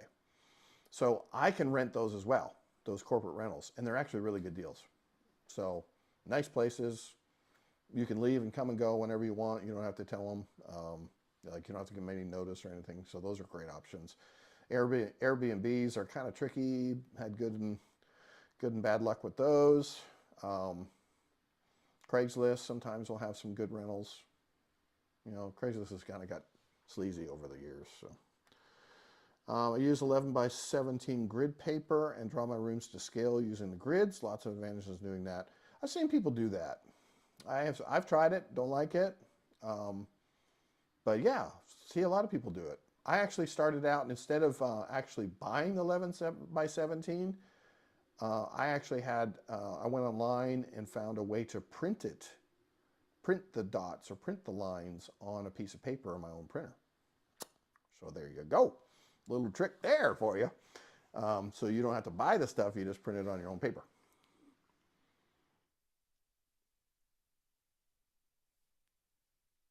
So that's grid paper is a great idea. I know a lot of people that do it. So I just write it on a piece of paper. How much extra square foot do you write for when it comes to blending texture for walls or ceilings? So that's a good question too. So your carrier is going to tell you those stipulations. Like for instance, ASI just changed theirs. Originally they were only paying the exact same square foot of damaged drywall for primer, and that's not right because they weren't allowing for the repair, the overlap. And so they just came out with, in the last 2 weeks, that they're going to start paying a foot around the perimeter of the damaged area. So if I've got a 4 square foot hole, then I'm prepping for, if I do this math right, it's either 16 or 12 or something like that. But anyways, so you're adding, so you've got a 4 foot square, and I'm adding a foot around the whole perimeter of extra for primer. That's pretty generous. That's probably more than you really need, but they actually started paying for that drywall repair. Now, if your drywall runs to the wall, then I'm going to use that patch linear foot tape line item and do the perimeter of the ceiling. And sometimes that'll be really atrocious. It'd be like $300 to do a room to linear footage. So a lot of times then I'll just do a wall repair, and I'll write 4 inches times the perimeter as a drywall repair. So you have to put it in. I mean, you can't ignore the fact that they've got to tape the corner, and then you got to paint the walls. So it's all part of it. So if they take that drywall right to the wall on the ceiling, and they've taken it right up to the wall, you owe for that wall paint, because you can't fix it. So now some of the remediation companies have done well, where they actually will leave that drywall off 4 inches or 6 inches off the wall before. They won't cut it all the way to the corner. They'll cut it back 6 inches and leave it so that they don't have to mud the corner, and then you don't have to paint the wall. So that's a nice little trick that they do. Some of them are nice about doing that. But yeah, you pay what is damaged. If they went to the wall, I got to pay for the wall. I got to paint that wall, and I got to mud that wall. Have you ever used AccuLine drawing grid? No, I have not. What is that? AccuLine drawing grid. I don't think I've ever heard of that. What is that?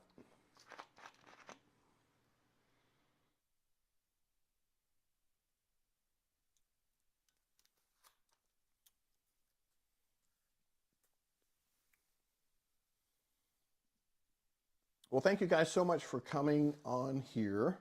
It's a clipboard that helps you draw straight lines. Very cool. Yeah. Now, here's what I would say, what I would, personally, I'm going to tell you what I do. I scribble that thing on that page as fast as I can get it there. I don't care if it's straight lines, it's wiggly lines. If I just say it's the bathroom and I put it in the cabinet, I don't care if I drew an octagon or a parallelogram. It's just get it on the page as fast as you can, get out of the house. So that's me personally. I don't care what my sketches look. I don't care if I have to turn them in and show somebody. This is my notes. No one else is going to see these notes. I'm not going to spend a ton of time making this beautiful sketch drawing that I'm just going to, again, have to put back on Xactimate. So I think that's why Exactament went with the iPad version, is so that you can actually draw it while you're in there. And some guys are pretty fast on that. And, you know, again, that new technology thing, I'm a grandpa. I'm stuck in my old ways. so I figure, you know, I could spend the time to learn it, but I'm not sure it would save me a bunch of time at the beginning, and I get kind of annoyed with it if it takes a long time to learn. So, I mean, that could be one. You could take the iPad in with you sketch it out really fast. I think that program is actually pretty cool for drawing. I wouldn't write the estimate in it because I think that's pretty crummy, but it's I'm all fingers and I can't go as fast as I would like, so I'll just write the estimate. Pardon me. I'll just write the estimate at home. But the drawing might not be a bad idea. But then you're always charging your iPad too, so then you got to worry about thing going dead on you, because the longer you've plugged that thing in to keep it charged, and the batteries go dead and they don't last very long. So and you get stuck there drawing a roof and your battery goes dead, and then what? Where's your Notepad? And you still got to have something to write notes on. So I mean, unless you could write it in your notepads, like your handwritten notes in there with a pencil. So if you have a Mac pencil or whatever, what do you call them? iPhone pencil, whatever you call those super pencil things. And you could use and write notes in the Notepad section on an iPad too. That might work. So yeah, you could just replace your clipboard but then you got to figure out how you're going to carry it on a roof too, and drop it off the roof, or have some kind of pouch that you can keep it around your neck or whatever. I mean, there's all sorts of different ways to do it. I like clipboard. I just use a standard old clipboard. You buy them for $1.99 at Walmart, and I clip my folder. I have manila folders, just the yellow ones. Put the name on it, fold it in. When I'm working on the file, I flip it over backwards, click it into the clipboard. The clipboard has a hole in the top of it, in the metal, and that goes into my carbiner on my belt. So I can carry that clipboard on, even with the papers all jiggling around, they don't fall out because the clip has got a really, really big spring to it, and it never comes out. So the only thing I deal with is on hot, sweaty days like today, my sweaty arm on the paper trying to draw a roof, and pencil doesn't work really well on sweaty roofs, or on sweaty paper. So poor guy, the roofer, was out there with me today. Actually, I saw him again. His name's Brian. He works with Fiesel Roofing, and I did a video with him on the goat. So you guys check it out. There's a goat video. It's a climbing tool. Anyways, that's Brian. And poor guy was out there with me. You know, we love catching up because we see each other all the time. And, you know, anyways, it was so hot today. Oh my goodness. I was on 3 roofs today, and at 8 o'clock this morning, it was burning up. 9 o'clock, it was burning. 10 o'clock was when I met him. I was already soaked from the 2 other roofs. And anyway, so we get up there, and I look over at him, and he looks like he'd taken a swim. After we finished the roof, he got water dripping off his nose, and he was so soaked. And I said, do I look that bad? Because we came off that roof, man, and it was so hot. It was so hot, and we were so wet. It was fun. We have a lot of fun. You get to know the roofers. You see the same roofers all the time. I had a roofer one time I didn't like, and sure enough, I kept seeing him all the time. And so this was the time where I had just lost my cool. And he's just a jerk. I mean, just a real jerk over and over and over again. Every time I see him on a roof, he'd hover around behind me, checking everything I was doing. And I'd tell him, you know, I said, you've already had your look. Leave me alone. Let me do mine. And then it got to a point where I was saying a little more harsher. And then finally I said, you know what? I think it'd be best if you just stay on the ground. I said, I just really don't like you when you come up on the roof with me. And I said, you've already looked. And I said, you've seen me on the last, 10 or 15 roofs, and, I find the same damage you do. And so I said, I just appreciate if you stay on the ground this time. And he says, well, you don't like me? I said, honestly? You want me to answer that? So sometimes you just get some, and anyway, so he's not doing roofs anymore. I haven't seen him forever. So, it just works out. I mean, that was the closest I got to just being really ticked off with somebody. And I mean, that was years and years ago, but I just, I haven't seen them. But most of the time, the roofers are great. We have great fun. We're glad to see each other. They're happy to see me. We're building a really strong rapport. It's really great. And they all think I'm famous. And so it's kind of funny. So it's just fun. It's just fun out there. So, how many monitors do you use, and what size for your office? Okay, so I've tried a couple different things. I used to have 2 monitors and a desktop computer. This is back when Xactimate 28 was around. And the reason why I liked that is because it was a desktop version. I hooked up 2 monitors. It was totally awesome. And that was because you could load the program on your computer. So I had a screaming, 4-core i7 PC. It was screaming. It was amazing. I still have it. I just don't use it. But totally amazing. Used 2 monitors and it worked totally great. Well, then they changed over this X1, and the X1 is all internet based. It's not on your computer. It's not a program that you download. It's all on the web. It is so slow.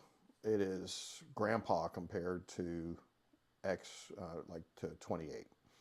So one of the things that I ran into when I had it on my desktop was that when I went to catastrophe, I needed to take my laptop.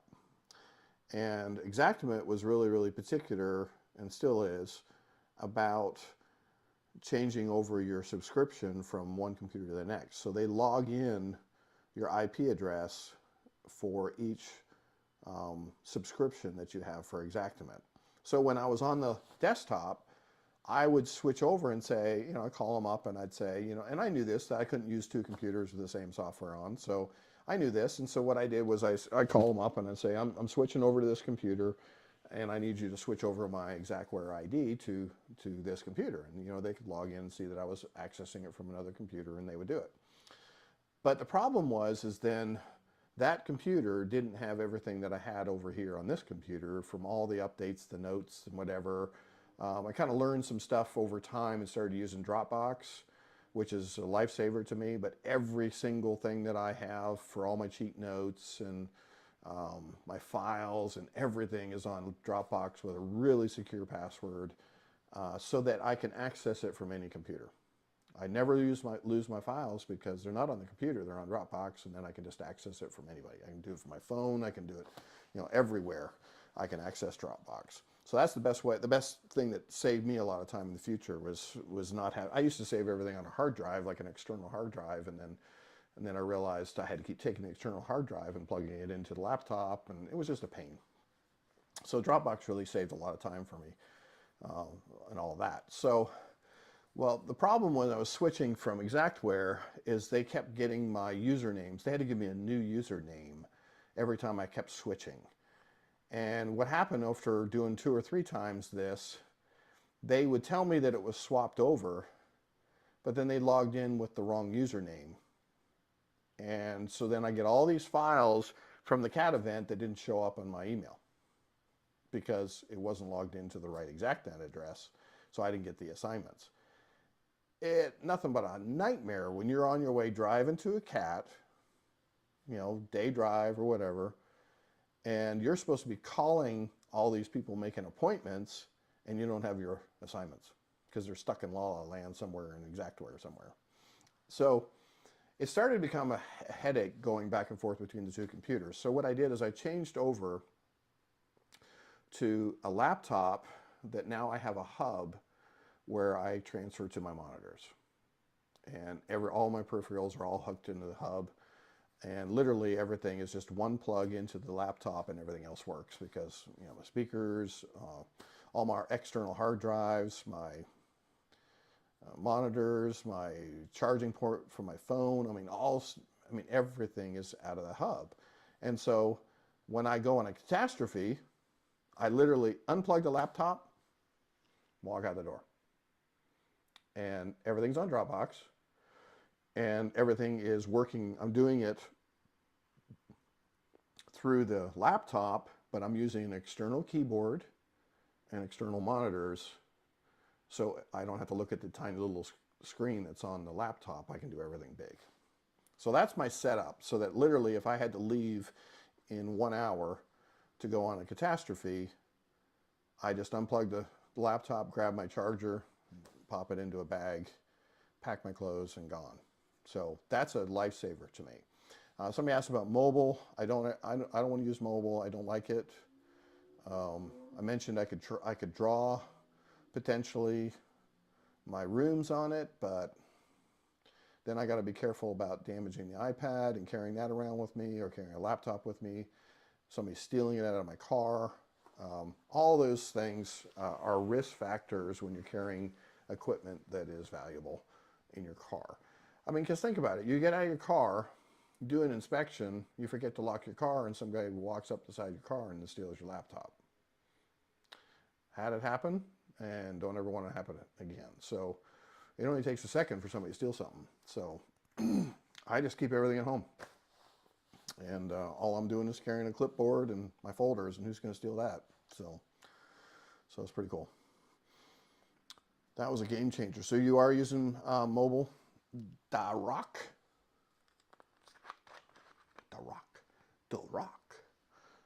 Are you related to The Rock?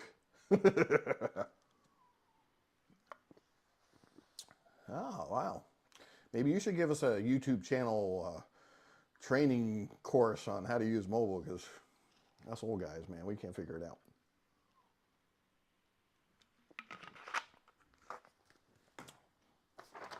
All right, let me see if I got anything else on here that I wanted to talk about. Yeah, so I was telling you guys some success stories. If you guys weren't here earlier, you missed a bunch. But one of the ones I was going to bring up is the quality of your work sets you apart as an adjuster as well. So those are, along with the integrity and the honesty and the, just being there on time, doing the things that you say you're going to do. Those are all big factors. But the quality of your work is where it's going to really set you apart. And I know this firsthand because I've really heard a lot of comments from my managers that have said the quality of work that I turn in is exceptional. And that's not to blow up my bubble. I'm just trying to tell you guys what the managers are looking for and the file reviewers are looking for.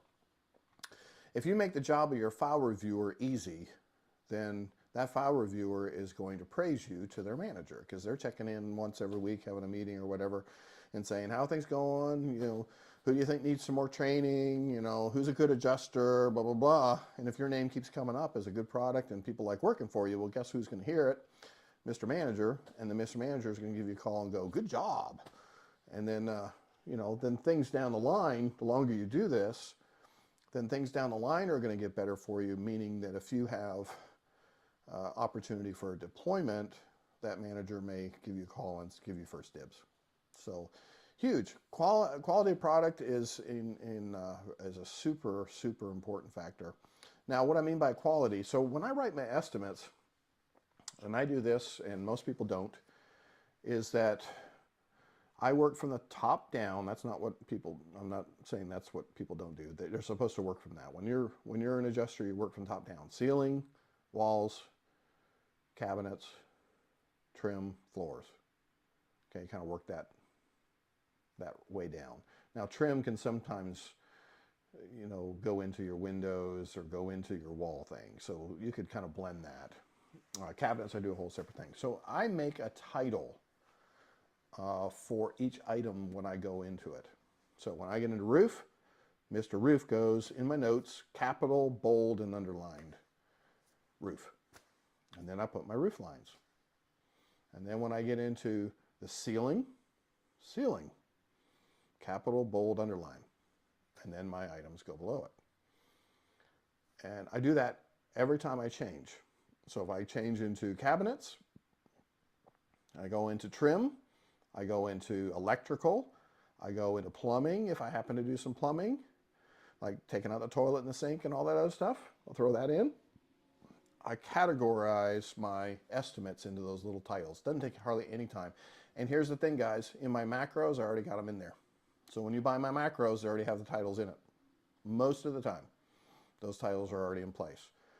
You would not believe how nice and neat that shows up when they print the estimate, because a nice big bold and underline shows cabinets. So if anybody's having to look at my 32-page estimate that comes in after my fire and says, where's the cabinets on this? Page, oh, there it is, capital bold cabinets. And they can pull in and go, yeah, he replaced all the cabinets in there or whatever. So it makes it easy when somebody's going to scroll through and read your estimate if you've got some titles in there. I've had so many file reviewers write me and go, your estimates are so easy to read and so easy to correct. I really enjoy them. Now, on the flip side, you don't use that and you put in 150 lines, all one right after another. Total chaos.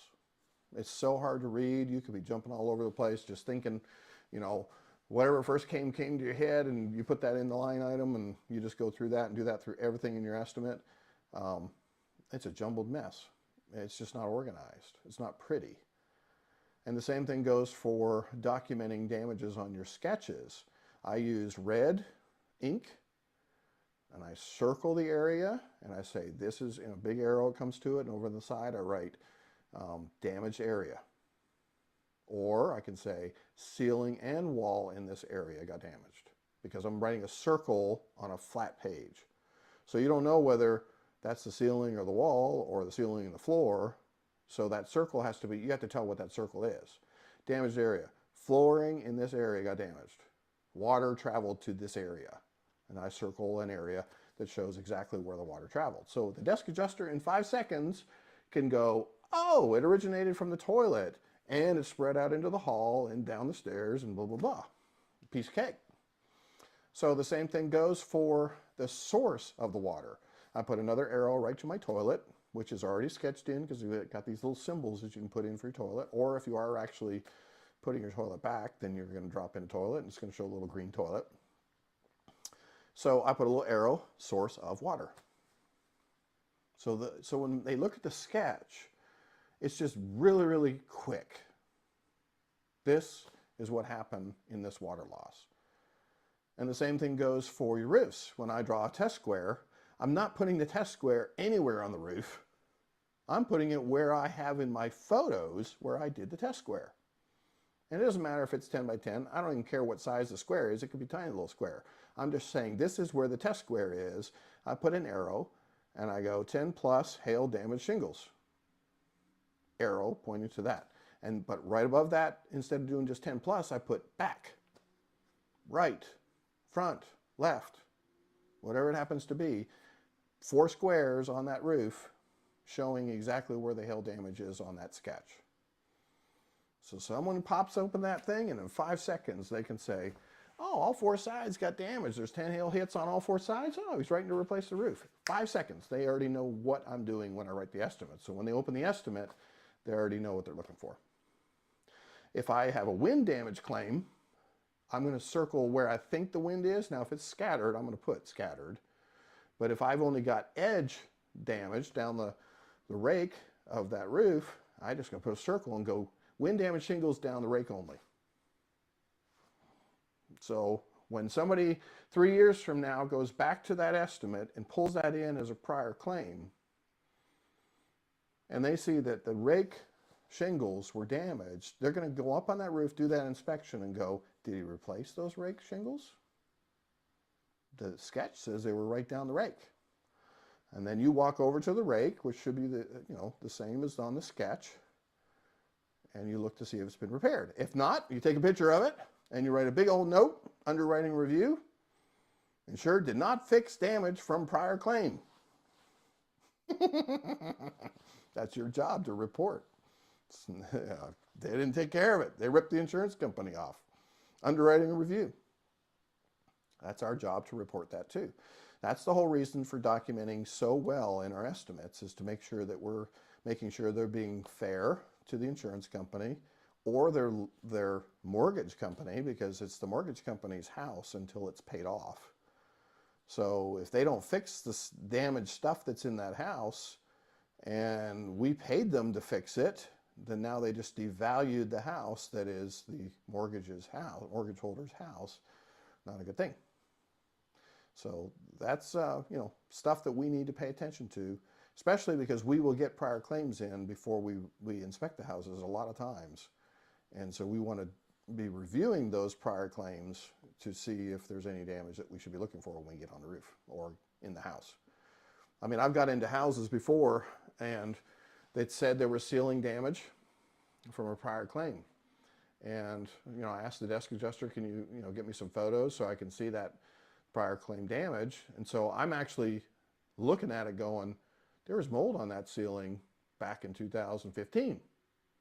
Okay, so then I walk in the house and the lady says, water damage on that ceiling over there.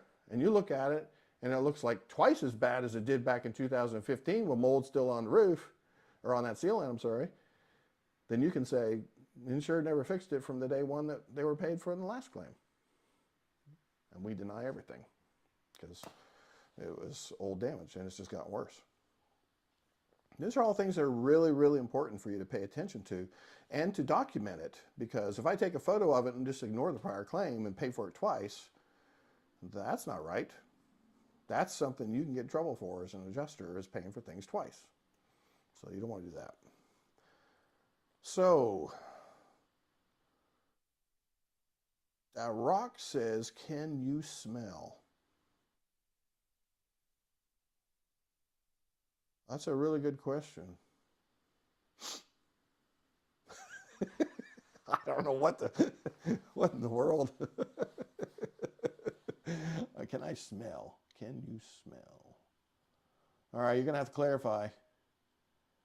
All right, so Rick says, I'm a water loss contractor. I've always had trouble collecting from insurance companies. Thinking of hiring an independent loss estimator, but how much would I be spending for a 2,400 square foot home? Huh. You know, I don't know. That's a good question, Rick. I don't know. I can't imagine why the insurance companies would not pay for you guys to do your work. So, this would be a question for you to ask, and probably you only know, or you to answer, because you only know, is, are you having the insured sign a contract when you come in as a remediator and saying, if the insurance company doesn't pay, you will be responsible for this expense? That's a contract you should absolutely have on every single water loss job that you walk in on, is to cover your tail for in case they don't pay. Okay, so you say, yes, you have it, and you're still not getting paid by the insurance company? Holy moly, I'd be suing the tar out of them then. I'd take them to small claims court. Now, I think that's probably what's happening with a lot of the water mitigation companies have started wanting to get approvals from desk adjusters before they do anything. Getting a little nervous, I guess, is what they're doing, because maybe this exact scenario is happening over and over again where the insurance company is not paying. So I had a couple guys call me up and say, do you give me approval for this? And I'm like, well, why the heck are you asking me? You know, of course. I mean, you're a water mitigation guy. If there's damage, take it out. But they're like, oh no, we got burnt last time we did that. So I guess there's a... So, yeah, let me go back. So an appraiser, so we're saying, do you need an appraiser then to be an advocate? See, I don't know. I guess it just depends on the relationship you have with the insurance companies. Maybe is it a big insurance company? Is it a small one? You know, that might be something to think about. Maybe you're not working for credible ones, but generally speaking, the big ones I'm working for, man, those water mitigation guys, they have so much freedom, and they don't complain about anything. They rip it all out and they don't even have to ask questions later. They just, as long as they document it and they show their moisture meter showing this is damaged here and this is why we're taking it out, this insurance company is going to pay for it. File reviewer can be a great advocate for you when you turn in great work. Absolutely, because that's who gave me my greatest praises over the last 2 or 3 years. Even my file reviewers write me back an email and tell me, fantastic claim, just love working your claims. You know, so they'll tell you. Because, guys, it's no different than us writing an estimate with macros. If it's fast and easy and you can make money on the quickies, man, it's a dream. It's a dream. So those file reviewers, if they get your stuff and it takes them 10 minutes to review it and shoot it back, they make the same amount of money on that one as they did, you know, Joe Schmo over there that's got 25 reviews they got to keep going back and forth on. I mean, they love your stuff, and they will love working for you, and they will give praises to your boss over and over again. So yeah, definitely keep that in mind. Daily claim files require a little more polishing versus CAT files. Absolutely. you will get away with murder in a cat scenario. I say that lightly, but it's when I was a brand new adjuster, I turned in garbage, absolutely garbage, and they just said, they'll get it on the back end. So if they have to supplement it, they'll get it later. So yeah, on a cat, when you're a brand new adjuster, and they're very forgiving. I mean, some of them are. Some of your file reviewers are jerks, but generally speaking, I think they just want to get the files seen and get some money into the owner's hands. And then if they have to supplement later, they don't care because they know supplements are going to occur. And but then they can make the customer happy. I mean, think about it. If you held up a file for 3 days because you're trying to get a perfect file, that's 3 days that the owner doesn't get a check.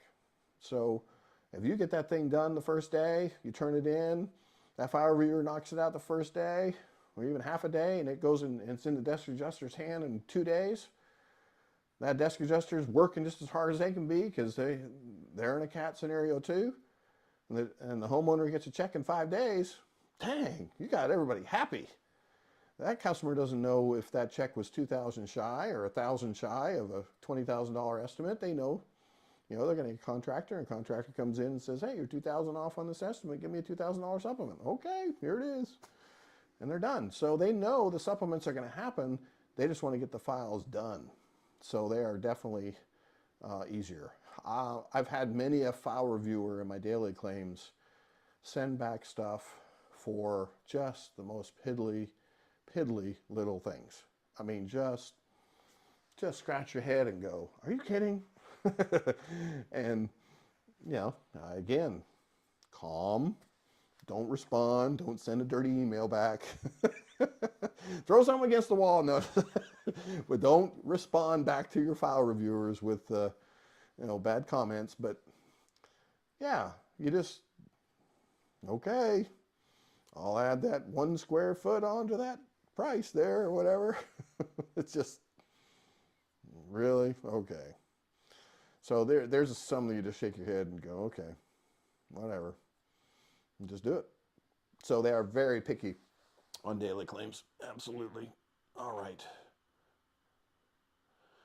Usually when does it come to water mitigation, the insurance companies don't want to pay if there are excessive amounts of fans or the fans are left out. Oh, yes, absolutely.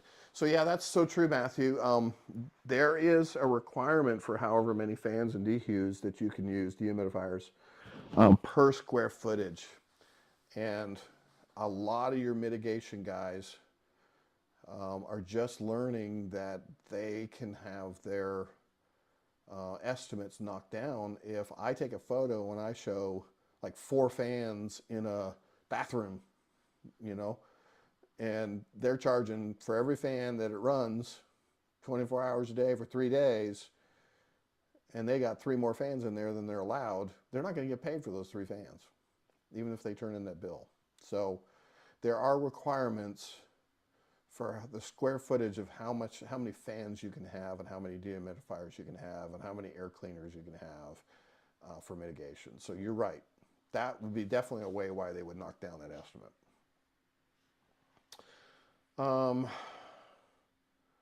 Let's see, if you have an AOB with the insured, you invoke appraisal. We don't do a whole lot of appraisal work on our side.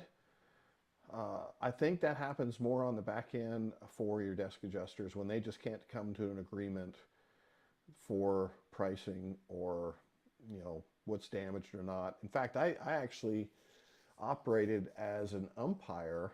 Was it an umpire? Mediator. Actually, it was a mediator. But anyway, it's very similar to an umpire. I did that for a little bit just to see what it was like. And what I was doing was the insured was arguing because they were way off on the price, and the insurance company's arguing because they're not going to pay it. And I had to come in as a third party and try and make them work. And it was quite interesting because the insurance company would tell me how much they were willing to negotiate right from the start. And they'd say, okay, we're willing to flex 20 grand. I was like, I can spend 20 grand and settle this? And, it might be on a $50,000 argument or something like that, but I love the fact that I had 20 grand of insurance money to spend just to try and settle this thing. So I walk in, I'm a big smooth talker, and, and I'm a peacemaker. So I sit there and, You know, I said, let's go line by line item and let's see if we can figure out what your discrepancies are here so we can hear where our pricing is. And, you know, we go through line by item, and sure enough, we get to the end of it, and I go, well, let's see. Do you think if I give you $15,000, you'd be all right with this? And they go, no, I don't think so. Okay, well, my top number is 17,000. I'll do 17,000. Okay. We were originally talking 50, and I gave him 17. And then I, you know, finalized the deal, write him a check, and call the insurance company back and say, yeah, we settled for 17. And they go, okay, good job. I was just, you gave me 20. I was like, that's the stupidest thing I've ever heard of. I mean, I listened to some of the stuff, but they were going for 50, so I knew I only had 20 to play with, so I just kind of went in a little bit lower, and I'm not sure if I did it right. The insurance company was happy because they got away with not having to pay another $30,000 above it. So, and actually, I thought most of the line items seemed a little inflated, so his contractor was really inflating the estimates. And I think that's generally where you're going to have most of your discrepancies when you start getting into an appraisal scenario is the contractor is just saying, well, this is our charge. This is what we charge. And I know a couple of contractors here in Raleigh that are like that. And they charge twice what any contractor would ever do the job for. They just double it. And they've been around forever, and they got away with, you know, all the grannies and the grandpas that have lived in Raleigh for 50 or 100 years, willing to pay whatever it costs to get it right, thinking they're getting high quality when all they're getting is the same quality everybody else does, just twice the price. They get away with charging that because people pay it. And so I personally, when I see those estimates, I start nickeling and diming everything. And I go, well, I'm going to spend some time on this estimate. I'll get back to you in a couple days when I talk to a contractor like that. And I'll say, I'll get back to you in a couple days after I pick this thing apart. What do you mean pick it apart? And I go, well, I'm going to go line by line item, and I'm going to find out everything that you overcharged on this, and we're going to get a new estimate together for everything on this estimate. Well, you know, maybe we're not far off. Maybe we can negotiate a little bit. And they start squirming in their chair, and eventually we make an agreement. So, yeah, I mean, you start threatening that you're going to go every single line item and knock every one of them down, they start changing their tune a little bit. So, an old trick of the trade there too. So, contractors can be fun. All right, so thank you for all that you do, Rick. Thank you. Thank you for watching. You guys also know about the super chat buttons. I was kind of razzle-dazzled by that the other day. Somebody gave me $5 for being on this chat. So if you like what you see, then you just throw in $5 and say, hey, I like what I saw. And that's called super chat. And then also on my videos, guys, there's a thanks button at the bottom of every video that also is your way of saying I like this video more than normal. So if you want to give me a couple bucks or $5 on those videos, the ones that you just said, man, that is a great video, I've learned so much on that, that's worth $5 to me. I would appreciate that as well. So cool. There are new guidelines set in the S500 for air movers. Oh, I don't know anything about that, Rick. So yeah, so you guys are talking remediation talk. Now, that's some good money, though. You guys want a great career, branch out and be a remediator. But you got to own your own company. Don't work for one. You got to own your own. Own your own gear. Man, those things, if you follow the guidelines, man, you're making a ton of money and paying off your gear probably within the first year. Because those fans, they're expensive, but by the time you run them for 3 days, you practically pay for them after about 3 houses. So it's a pretty amazing way to buy equipment. It's a hard thing, I guess, would be advertising, getting your name recognition out there amongst all the other ones that are out there. So that's the only hard part. But if you're around a while, then your name gets recognized. Everybody calls the same ones and sees the same trucks driving all over the place, and everybody knows which one to buy or which one to hire. Is North Carolina a matching state? No. Not as far as I know, they're not. I'm glad I don't work in a state like that, because that actually would make estimating very difficult, because some carriers still want to argue that they're not, not going to match the siding because I had to replace 3 pieces. So it's, I mean, it's a great way to get a big estimate. So matching estimates or matching state would actually make your estimates larger, because like I said, you're replacing a whole stinking side of a house for 4 or 5 pieces of siding that's scattered damage. That's pretty cool. That's great money on your estimate. But no, North Carolina's, I don't know whether it's because they're more of a liberal state, but they have a lot of funky stuff like drip edge and ice and water shield and all these things that are standard practice a lot of times for the valleys and the drip edge, they don't pay for. And, contractors argue left and right for it, but there must be some guidelines. Some of the policies, don't give them privilege to be able to add that in. So it's just tricky. Some of the states are tough. Some of them are generous. And, it is what it is. Well, guys, I appreciate it. It's been on here a couple hours, a little over a couple hours. Thank you for being patient with my technical difficulties. Seem to be doing pretty good. We didn't have any glitches today, except for the beginning. But it lasted awesomely, and my internet was strong, and no issues. So there you go. Hey, Tim, I didn't even know you were on here. You just didn't say anything. Tim is my faithful steward. He is awesome. He bought my macros. So guys, if you haven't bought my macros, it's a steal. 453 is what Tim said. 453 macros for 50 bucks. That is a steal. Just everything imaginable. Now, some of them are duds because I haven't had a chance to go through and throw out the bad ones. But, there's probably 10% in there that are probably out of date or, duplicates or something like that. But otherwise, I use those every day to write my estimates. They speed up the process. They make my life super easy for writing estimates because all the line items are in there. A lot of them are specific to the carrier, so it makes it really easy too. That's a specific way they repair things, so I don't have to remember all their guidelines. And 463, all right, well, I bet you it's more because I think I just added 3 more today on my own. So I'm constantly tweaking my own as I make more, as I come across things that I haven't, like I had a fire claim and the house had a mock rubber brick skirting around the perimeter of the foundation. And the tree came down, well, the tree came down and started the fire, but because it hit the HVAC unit gas line and started on fire.